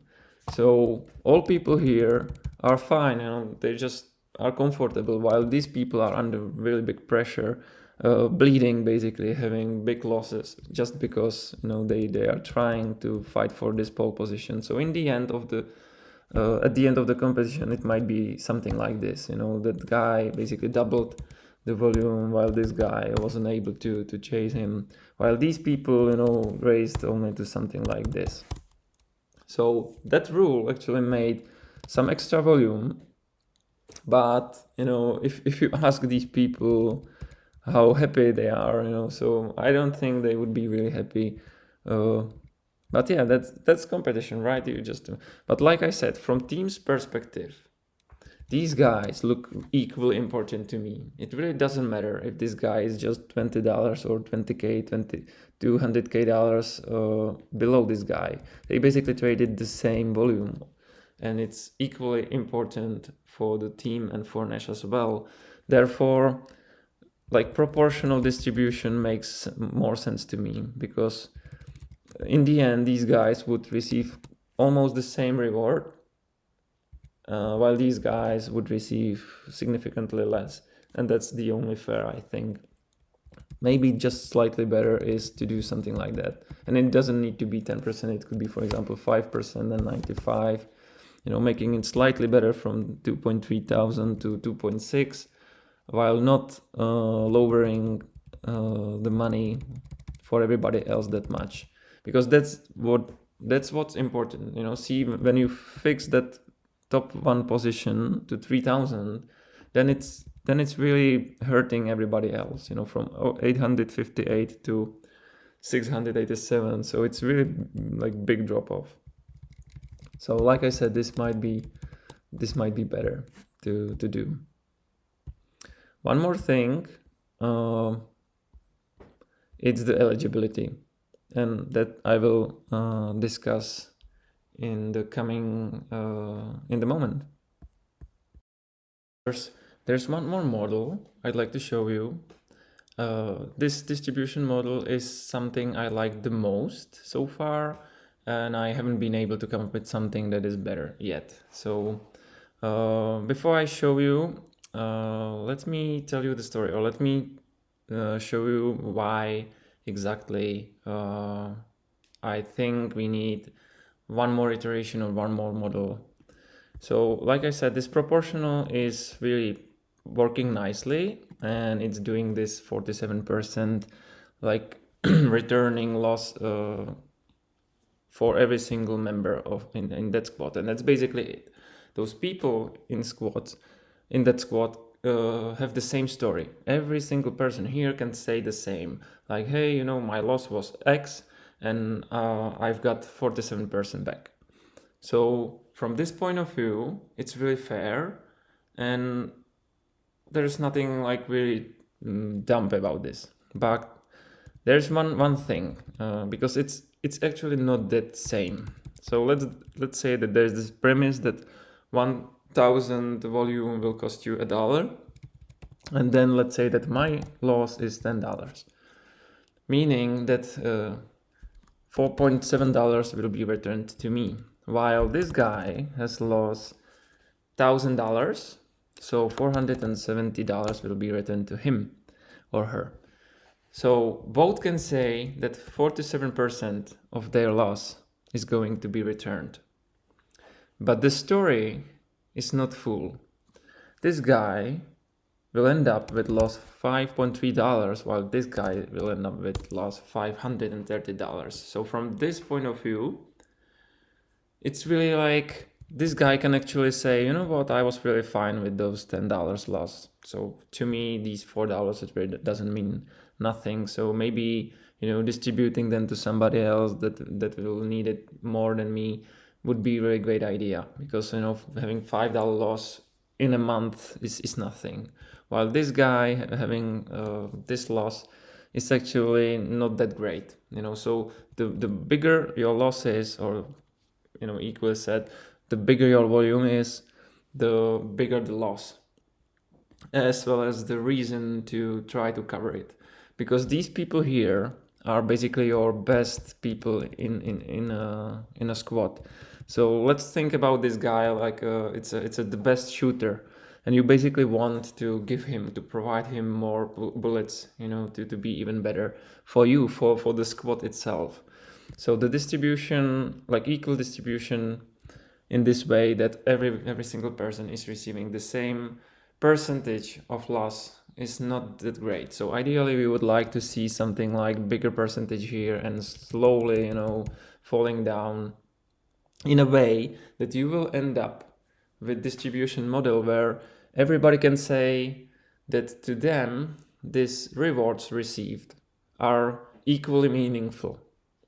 So if for example my loss is $100, and with this proportion model I'm getting back $47, I may say like, you know what, $100 is not that much, in a month, because I really love Nash and I'm investing in Nash. So $47 is nothing I really need that much. So let's say that this new model will get to that guy only $12. But still, like I said, like this is a game of psychology. So if this guy is fine with $100 loss, these 12 hours is actually an asset, because it can be turned into 12K volume.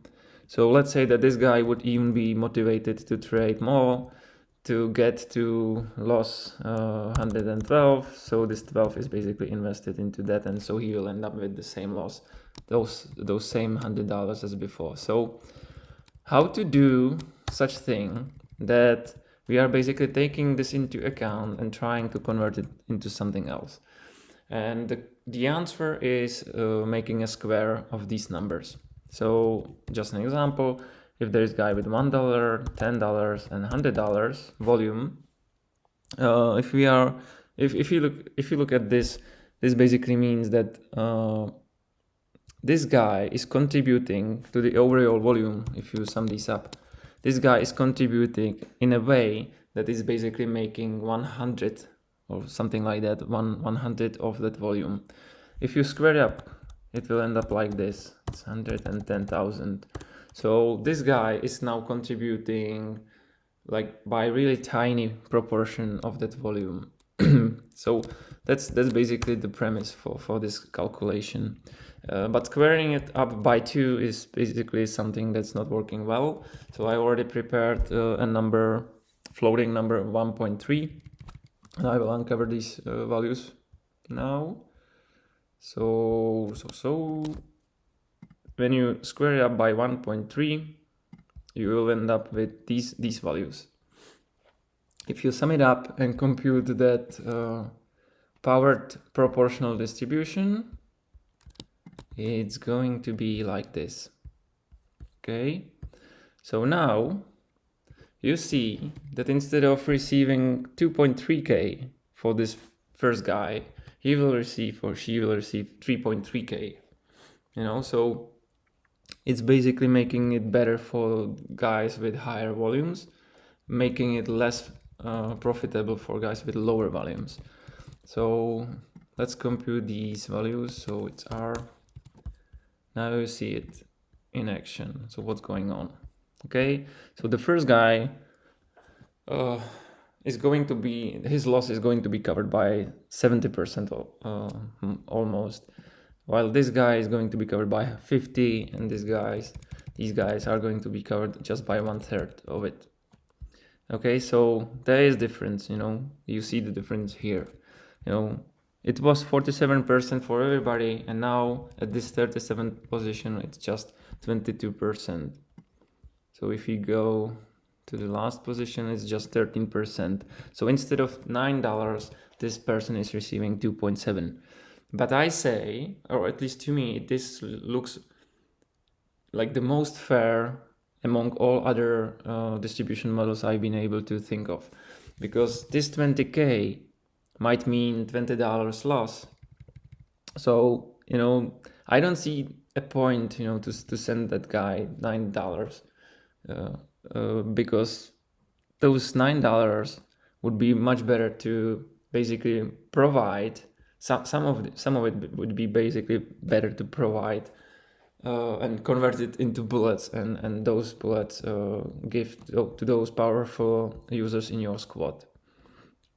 Okay, so if you look at the loss, it's here. So the loss of this guy is now $1.4 thousand instead of something like 2.5. It's actually something that can be computed like this. Okay, so see the loss of this guy is $2.5 thousand, 1.7 and 1,000.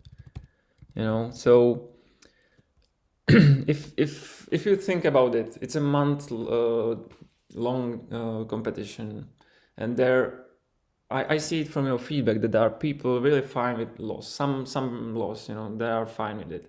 So let's say that $100, maybe even $200 investment into Nash, into this competition, might be fine to most people. That means that, as you can see here, these 16 people, these top 16 people are actually starting to see bigger loss than they might be fine with it. So this is just making it better. So now we basically got from 16 to 21. So from 21st spot, we are starting to see bigger losses than those 200. And like I said, for example, here, this guy's 62,000 might be $62 loss. He will end up with $50 loss. Will receive only 11. So those $18 difference is something that's basically invested into people above this position. That's basically what's going on with this model. So this guy basically provided these $18 to everybody else above him. And it's making it easier for everybody to breathe, to be motivated and to stay engaged. So this should actually help with the engagement itself, because now we are basically powering everything by some floating number. 1.3 looks really the best at this point, because if you look, for example, here, if you're powering by 2, you are basically making this first guy profitable. So this guy would receive even $1,000 above. But as you can see here, now it's starting to be slightly interesting because of these volumes. This guy will end up with loss 500, while this guy with loss 1,000. So squaring it up by 2 is not a good idea. So it has to be some floating number. So yeah, like I said, this powered proportional distribution looks really the best to me, because it's turning the story of equal percentage distribution into more meaningful distribution, where everybody can say that they are closer to be fine with the loss. And that's especially important with higher places, with people that are in the first places, because these people are the most important for the squad. And you basically start to change your mindset into, I'm actually fine with my loss at this 57th spot, because we as a team are making people above me more satisfied and happy, therefore more engaged and motivated to trade even more. Okay, so this is my final proposition at this point, to make something like this. Of course, it's something that can be tweaked by different values, but in general, this thinking of not exactly proportional distribution you were proposing, but making it slightly more profitable for people that are making the bigger volume, so it actually works for everybody in the end. Okay.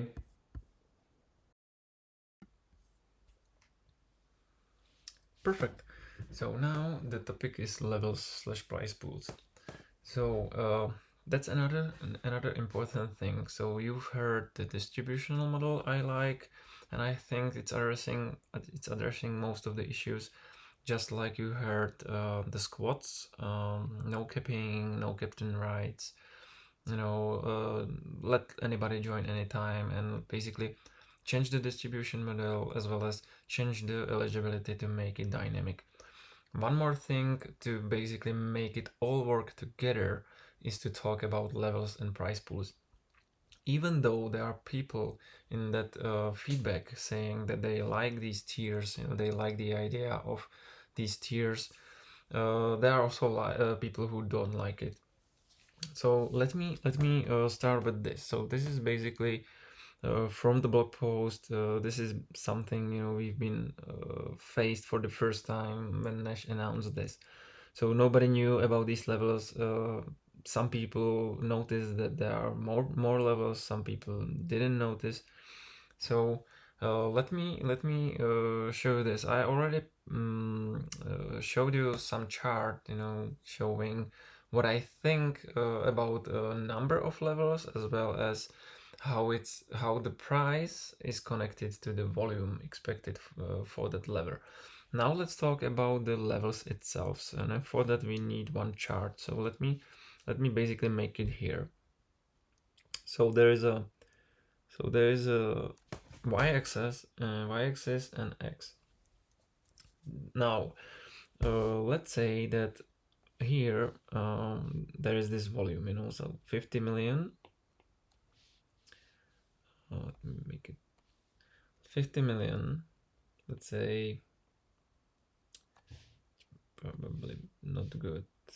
It's 50. There would be 100. There is a 75.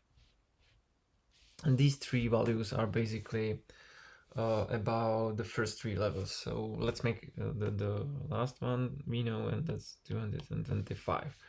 Now we know that there is a $30K. So maybe let's make it here. It's $30K. There would be something like 60, and there would be something like 90, which is making it like here, you know, we will end up with here 55. It was, I guess, for the 75. Sorry for that, don't know what it is. Okay, 100 million is 75,000. So there's something like here, and this is 400. Okay, the thing is that these are the values, you know. With 50 million we will unlock 30K. So I need to write, I need to draw one more thing, and that's this, you know, this, and this. So, and that's basically what's happening, you know. So in this chart there are at least three like things or areas or implications I see really important. The first one is right here, the second one is here, and the third one is here. So let's speak about that first one, basically about, I don't want to make it green because it's actually not a good thing. So basically this is the first part I'm talking about. It's also something somebody mentioned in the feedback, and it's really important. So this is basically a part where we are trading, solo, squad, everybody is trying hard, but no one is winning, you know. So this is basically a moment where unless you open that first level, or before you open that first level, no one is winning anything. The bad thing about this first part is that it's taking too long. You know, it's taking too much time. It's taking too much time. There was like very specific feedback saying that, you know, it's like, you know, several days before you open that first level. So let's make it shorter. Let's say 5 million or 10 million before you unlock the first level. And I'm saying that is actually not basically a solution. It's like partial solution. I will show you more. But I totally agree. You know, you have to realize that we, like, from the time I'm recording this, we are already like 17 days in, and we are still sitting around 47 million. So we are basically waiting 70 days. We've been waiting 17 days in order to generate 47 million. So right now it's like obvious that there will be at least this first level opened, but it's really challenging to open that 75 million level. So this is simply frustrating and making people stop, making people depressed, and you know, it's a very bad thing for engagement. So the second part, and let me maybe show you one more thing. So so this is how it looks, you know, for example, in solo. This is important because here you see this for a very long time. You see that your price is n/a, you know, there's nothing. So how could I be, you know, motivated and engaged into this competition when I am 17 days in? You know, I traded this much and still no price for me. So that's not mystery, you know. That's really bad thing. So that's the problem about this first segment. Now let's speak about this second segment, okay? This second segment is also not the best, you know. So let's say we finally made it to that 50 million, unlock the first level. But from now on, we made 50 million. Now, in order to make more rewards, we need to trade 75. And I already told you that that means that we basically need to trade 15% more. So after 17 days, what we've done here, now we know that we need at least probably half of these days, maybe even more, to make it happen, you know, those 75 millions. So it's a lot. And at the same time, there's this implication on this again. So let's say that now, finally, I see some values. Let me use third spot. So I'm using this. So let me say that the third spot see something like, I don't know, 1,500. I don't know, something like that. Sorry, I'm demonstrating this just because of this UI. So don't focus on the solo. Normally in solo there are 4 like fixed prices. So let's assume here that this is just Cloudbot team or whatever. Somebody on third spot finally, you know, received a portion of that squat price, seeing somebody which is most likely not going to be this. I remember it's something like $666.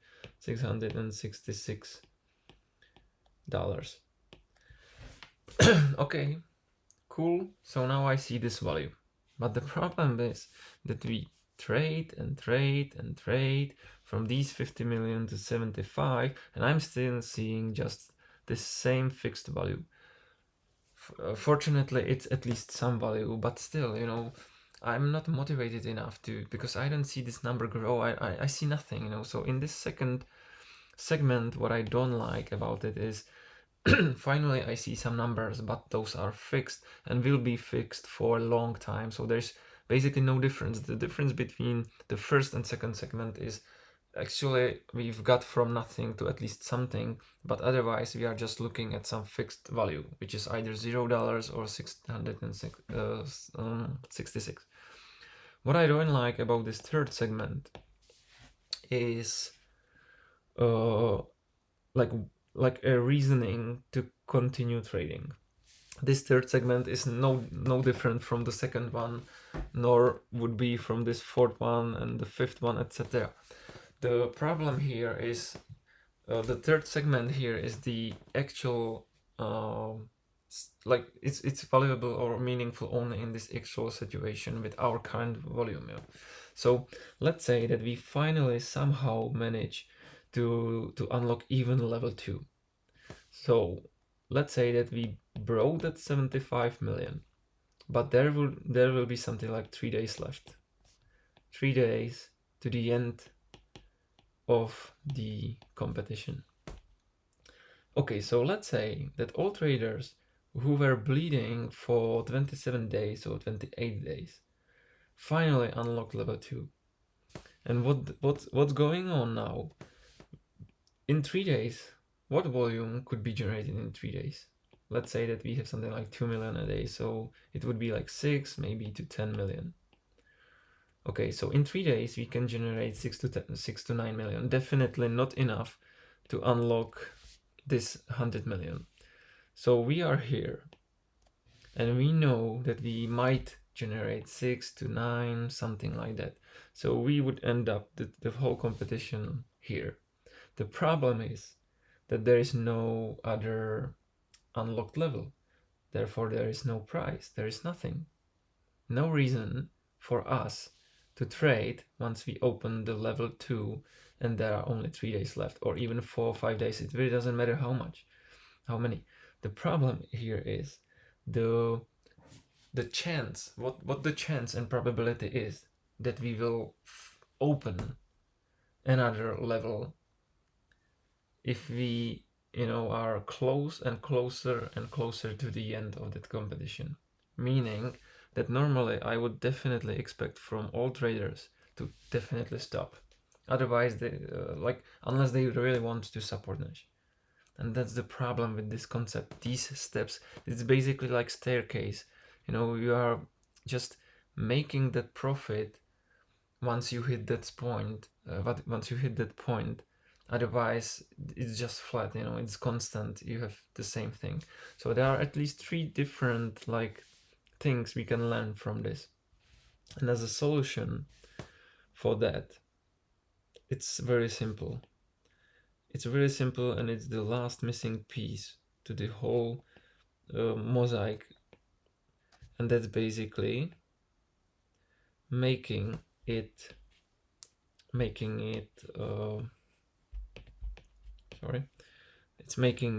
dynamic, just like the eligibility. Here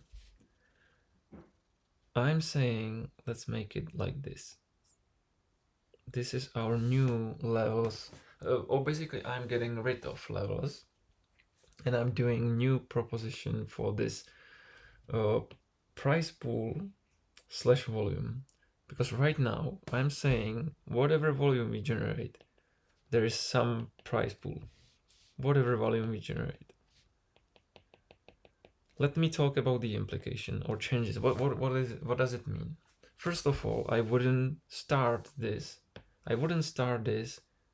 you know, like shifted.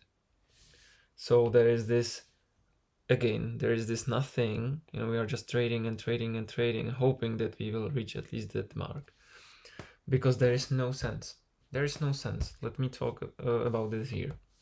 So Nash basically decided to invest this money. There's no way the Nash wouldn't pay it, you know, so they are determined, they decided.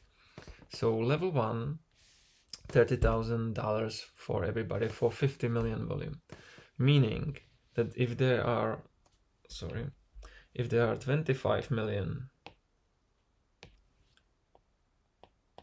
you know, I see no difference. If we trade 25 million, I say that we should receive $15K. The 25 million is generating some profits to Nash. So I showed you the math behind it. So basically with 1 million there is some profit. Then it doesn't matter with which number you actually multiply it. So I say that there is no difference if Nash is actually paying out this money for this volume. Then there is this step, you know, because now if we trade this 50, we need to trade and trade and trade until we reach this point. The problem here is that if we trade if you are in the middle, which would be 62.5 million, there is no change. It's still $30,000. I'm saying let's make it proportional. Why not? It would be like 25,000, which is 12.5. It would be $42.5K. Why not? This is so simple. And now I will show you what I like about this. It's basically fixing my problem number 1. Okay, let's start it from the beginning, because at the beginning less volume means less price, meaning there is no loss for Nash. You know, they don't need to invest that much. Problem with the second was once we reach some level, we need to wait and see the constant value even in this UI for a very long time. With my approach, I see different number every single time I reload the page. I mean, like if I'm reloading it every second, that there is no change because the page itself is computing every single hour. But you know what I mean, you know, if I wake up, I see, let's say $1,000 price pool, and if I, you know, look at the page in the evening, I see like 1,500 or something like that, you know. So I see there's some progress, and that's what people like. They want to see numbers and ideally growing, and this is exactly what's making it reality. And the third thing, once we reach, you know, right now it's not here because I basically got rid of these stairs, but you remember that case, you know, once we unlock this level, and it's obvious that we won't unlock this one, so people might stop here. There's no reason for them to trade some amount here. But with my approach, it already is, you know, because if we trade these 6 to 9 million more, then we will end up, you know, with this difference. This is the difference. You know, for 75 million there was 55k. But if I'm able to trade 9 million more, then it would be 84 million here. You know, 84 million might be, let's say, not 55, but let's say 61. So everyone has a reason to trade and not stop trading at all. Okay, so this is basically the change we need to do. And then what I really like about it is this, you know, so I see some value. Let's say I'm in Team Cloudbot and I see $17. I trade some more, you know, and then, you know, a day later I see, you know, like $19.5 and stuff like that. So it's growing and growing, and that's absolutely great. It's definitely keep me motivating to trade even more, because now I can actually really decide or like take my rewards in my hands. You know, I'm in control of this. There's one more thing, you know, ideally I would like to see more changes here. To me this is too complex. You know, my solution is basically fixing this, making it like more obvious what's going on. So like I said, I'd like to see, sorry, this is not working because it's fixed. So ideally I would like to see that this is changing, you know, because I might, sorry, this is very bad. Does it work? No, it doesn't. All right, so what I mean is basically now I see current volume, and then I see how much volume I need to unlock that first level, and I'm saying let's make it current volume and let's make it current price pool. Therefore we can basically get rid of that whole big bar at the top, you know, this whole thing, level 1 unlock, level 2, level 3, etc. You know, you don't really need it. You just need to see, is there any way how can I make this working? Okay, this somehow. So let's make it like current volume 17 million, let's say current price pool. Let's make it, I don't know what it would be. It would be something like $8K or so. So I just see much like simpler UI here, and that's what's motivating me even more. One more thing to speak about is the distribution of money itself. So right now, with this linear change, I'm basically saying let's get rid of levels for price pools, but then there is still this, you know, because these levels are having two different like meanings. First is some money, and the second one is some like number of eligible squads, people in squads, or whatever, you know. So this is something that is most likely not ideal to do it on a linear basis. It still could be done, you know. You can do something like with this current volume 17 million, there is 1.32 people eligible or squads eligible to win, right? And once it's reached 2, it basically do this job. But this is not like nice user experience, so we probably need to keep levels, but I'm saying let's keep it only for this part. So take the price pools out, let's make it linear.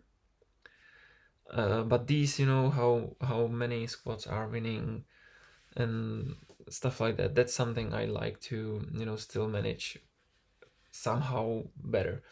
But at the same time, I'm saying let's do some changes around the price pools and prices, but for this I need a different different graphics. So let me just switch. Okay, I'm back. So basically, I'd like to break down this. At this point, you can compete either solo or squad. Then there are some price pools, and it's split like this. I already said that I don't like this profit loss.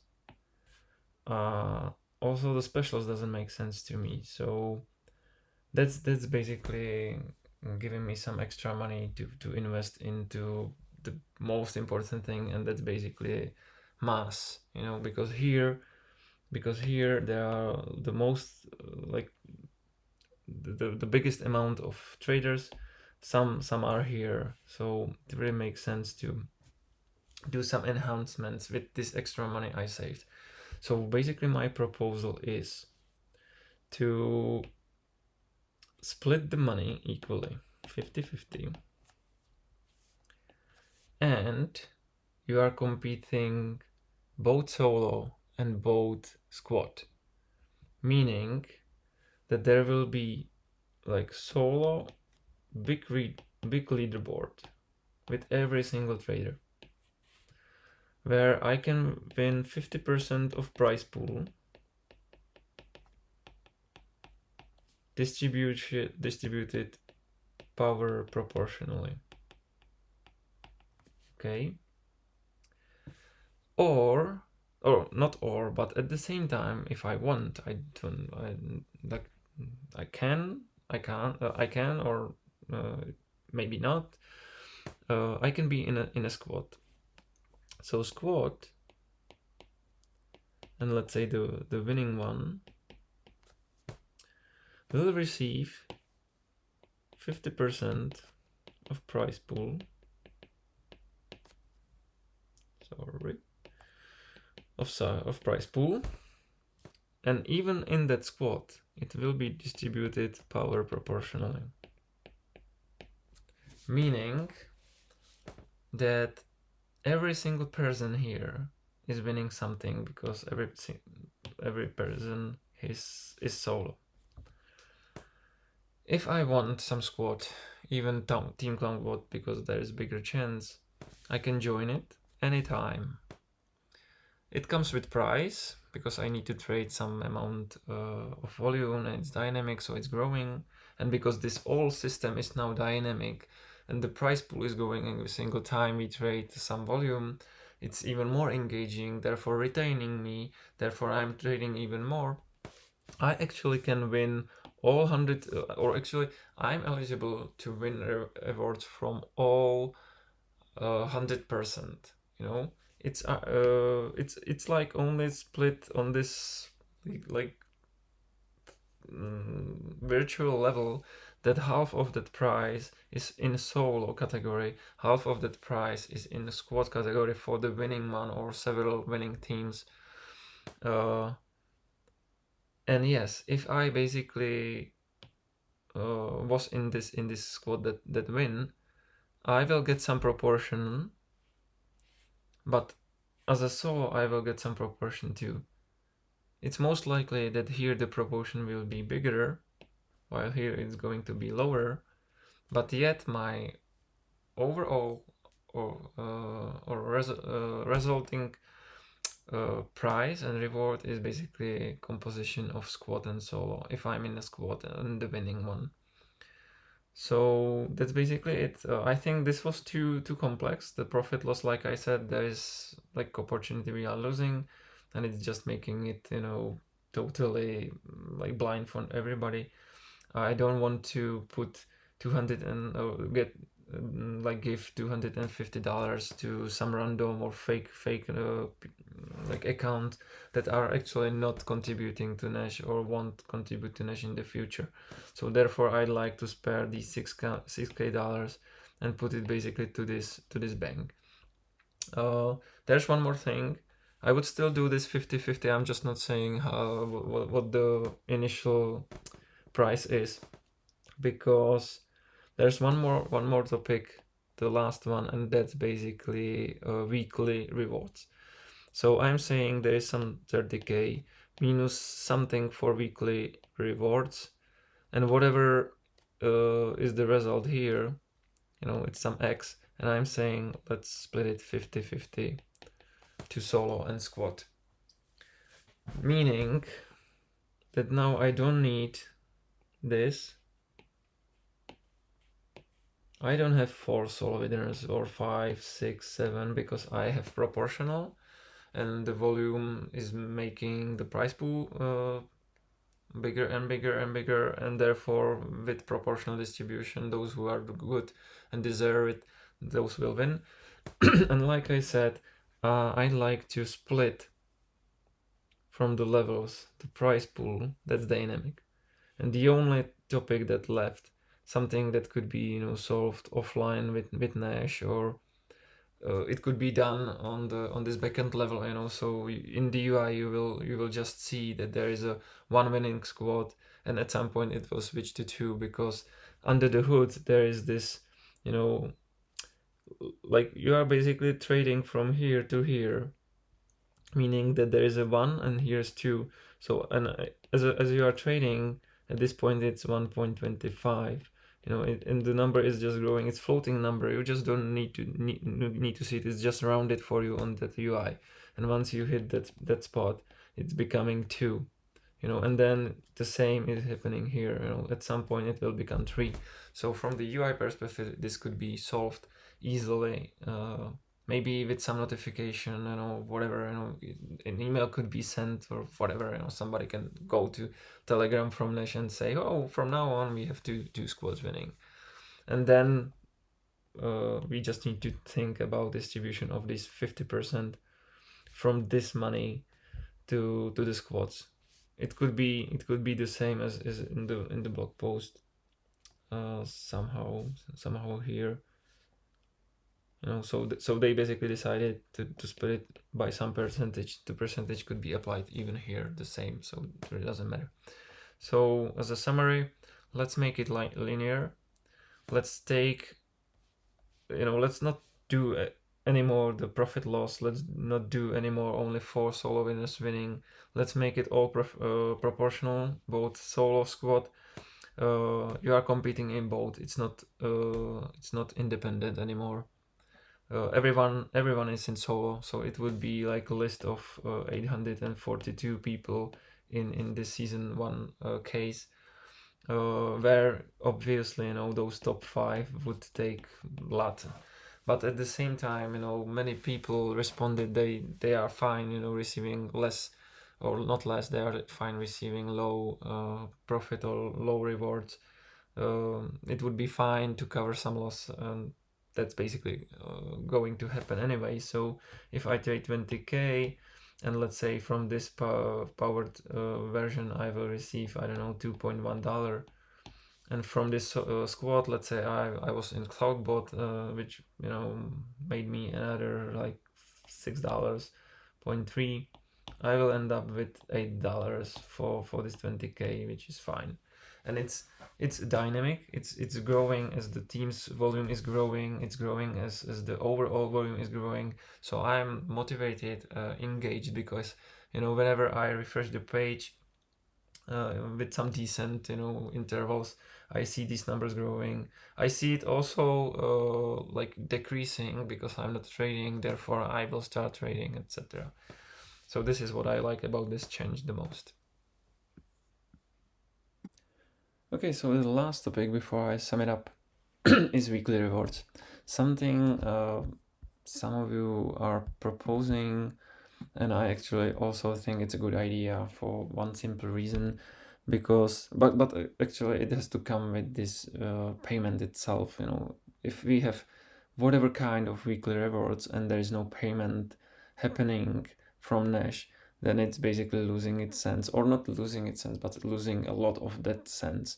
So in the end, if I know that I'm winning 3 extra $100 after the competition, it's fine, but it's making me like, if I don't have it, I need to deposit it because then I will know that it will be covered at the end of the time. But it's like making it really, there's this friction. So ideally, whatever kind of weekly rewards, there would have to be most likely commitment from Nash to pay it out.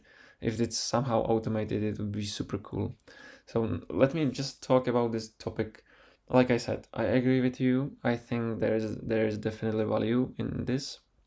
Ideally, I'm only proposing it for one reason, and that's basically like reinvestment of these rewards into the Nash back. So if it's just me, this weekly reward will somehow make me win a portion of it. Could be, for example, $100. If I know that I'm winning, I personally wouldn't be like holding it and be happy that I'm like enriched by $100. But ideally I would know that these $100 could be turned and transformed into 100k volume. So ideally I would just reinvest. So, but that's not something we can assume for everybody. But what I would like to speak here is this weekly rewards. You were discussing things like tickets, then even more things like achievements, a lot of things. If I'm maker taker, let's give me one ticket.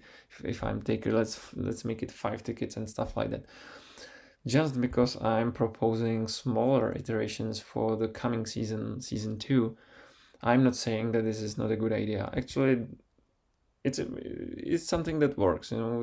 There's no reason why it wouldn't work.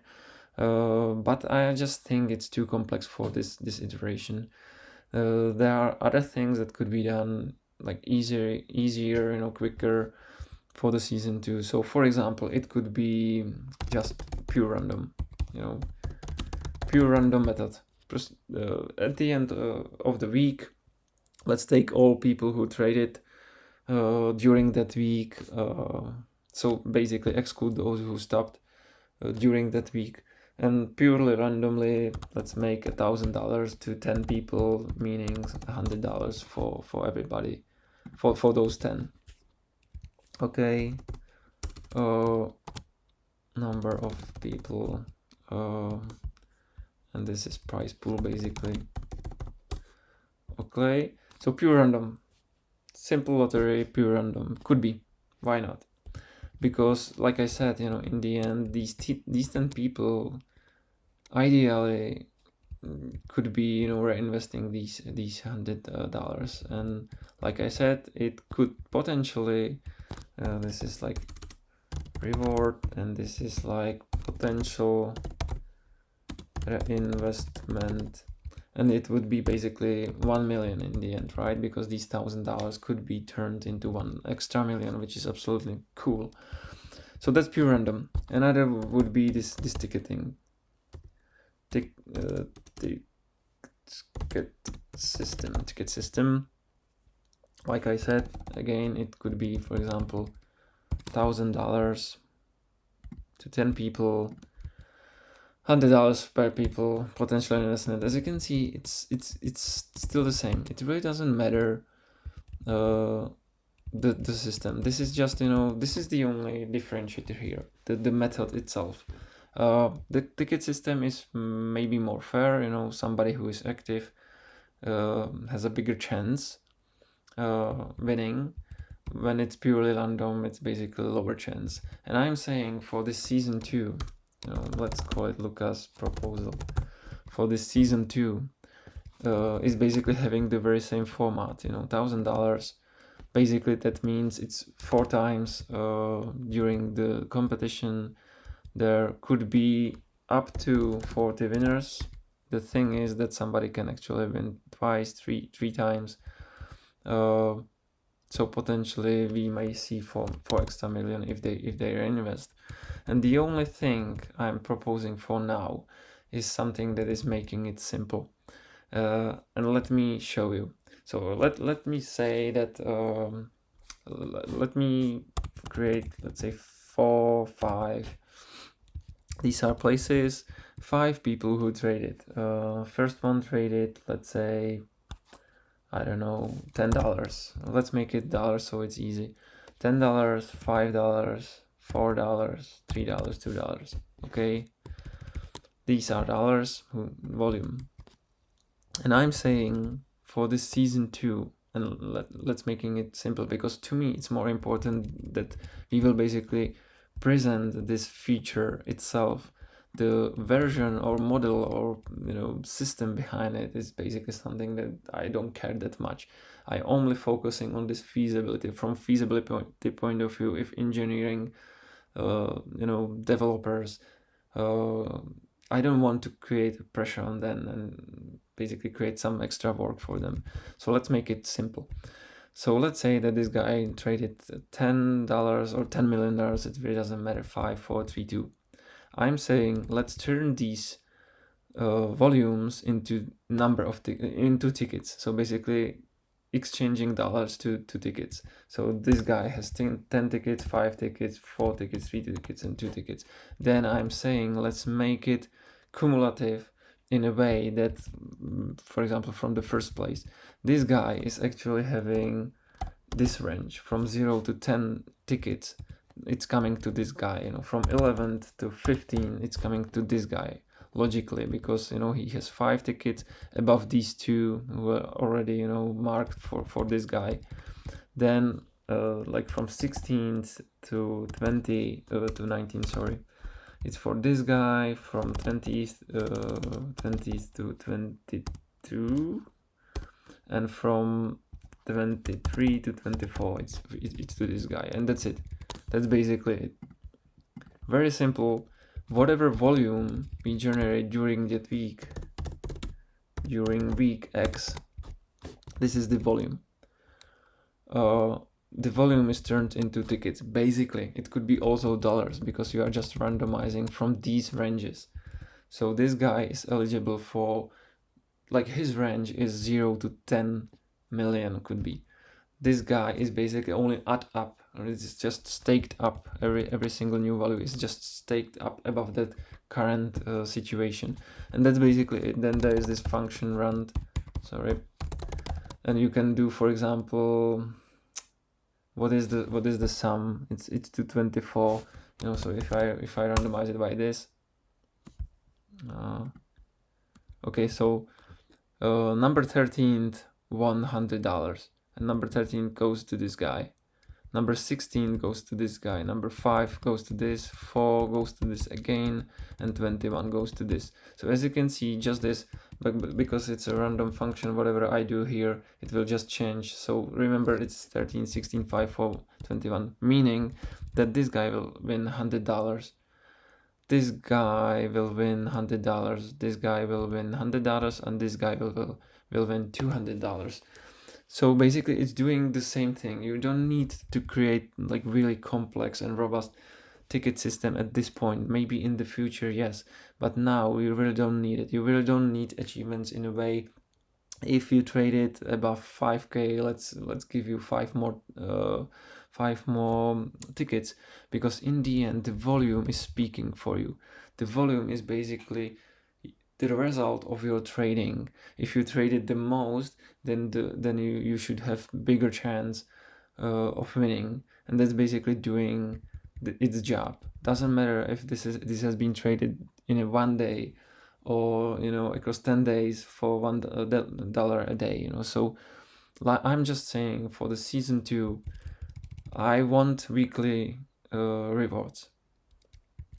The system doesn't matter to me, but in order to make it super simple, I believe that creating this like database of people and their volumes generated during that week, and then making some very simple script which is basically only understanding this basically allocation from the like staked up values, then some randomization, and that's it. This is really simple. It's working. If I traded only $1, some other guy traded 5 million, then I'm happy that there's slight, like really small and tiny chance that I could win. But at the same time, that guy would really deserve it. If he traded 5 million and I only $1, then it shouldn't be me. if I traded $1, that's most likely that I haven't been active. So therefore I'm not maker taker daily active. I'm not crossing 5,000, 50,000 a day.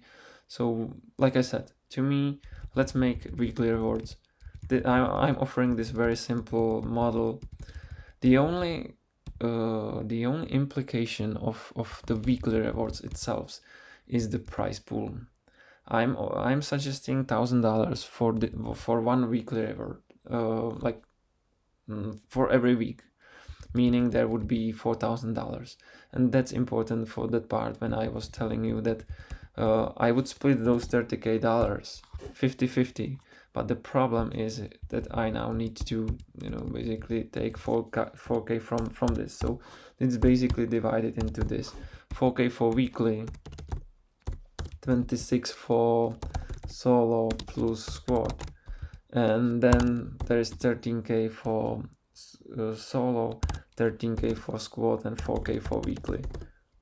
Okay, so this is the important conclusion or implication of this weekly. Whatever weekly is it, I don't really think that there would be extra money. We just need to work with the initial value, which is 30K. I'm just saying that we need to count with it. Therefore, there would be 13K for power proportional distribution, solo, 13K for power proportional distribution for winning squad, and 4K for weekly, meaning 4 times $1,000.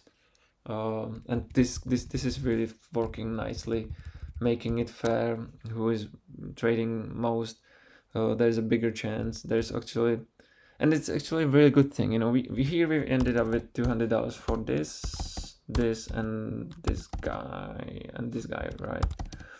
So as you can see, the distribution is also fine because this guy has double from these three, meaning that this guy can actually turn this into 200K volume, maybe even more, because somehow he's efficient, maybe even in profit. So imagine that guy would know, or even better, to receive these 200 that week, day after, or right after the lottery itself.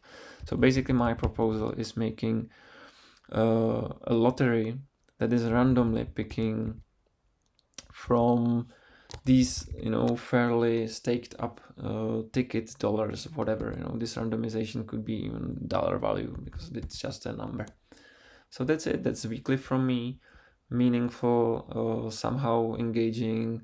You also need to trade during that week, meaning somebody can actually strategize, and say, I won't be trading that much during first week, but I will try to focus on the third one. Maybe during the third one there will be less people trading, therefore I will have bigger chance. So let's say that I will basically think in this way, that my funds will be mostly used aggressively during week 3, therefore I will generate even more money and hopefully I will win something. It could be like this. So it's definitely engaging me. I need to trade every single week in order to get a chance to receive weekly rewards, or be picked up for this weekly rewards. So yeah, this is also helping with the engagement. It's all any weekly would do the same, but like I said, let's do it so simple as simple as possible for the season 2. Okay, it's time to sum it up. Everything I've said. Thank you, anybody who has been watching up to this point. You are my hero. After such a long time, this video is very massive. I've basically put everything together thanks to these quantitative data, thanks to your feedback. I tried to propose few things, tried to address every single thing in a way that it's also something doable and ideally quickly, so we are not creating that much pressure on Nash itself. So I'm proposing smaller iterations for the season 2. Then it's important to basically measure everything again and see if it helped, where it helped, where it didn't help that much, and stuff like that. So ideally, or in normal world, the product that's basically job of product manager, to iterating and continuously improving. It's not like looking for the best solution at this point and making big bang. So my final proposal, let's summarize everything. So the very first thing is the change is that now I say that it would be better if we are all like all traders are in a solo category, fighting for these 50% of potential price pool, just like the another 50% goes to squads.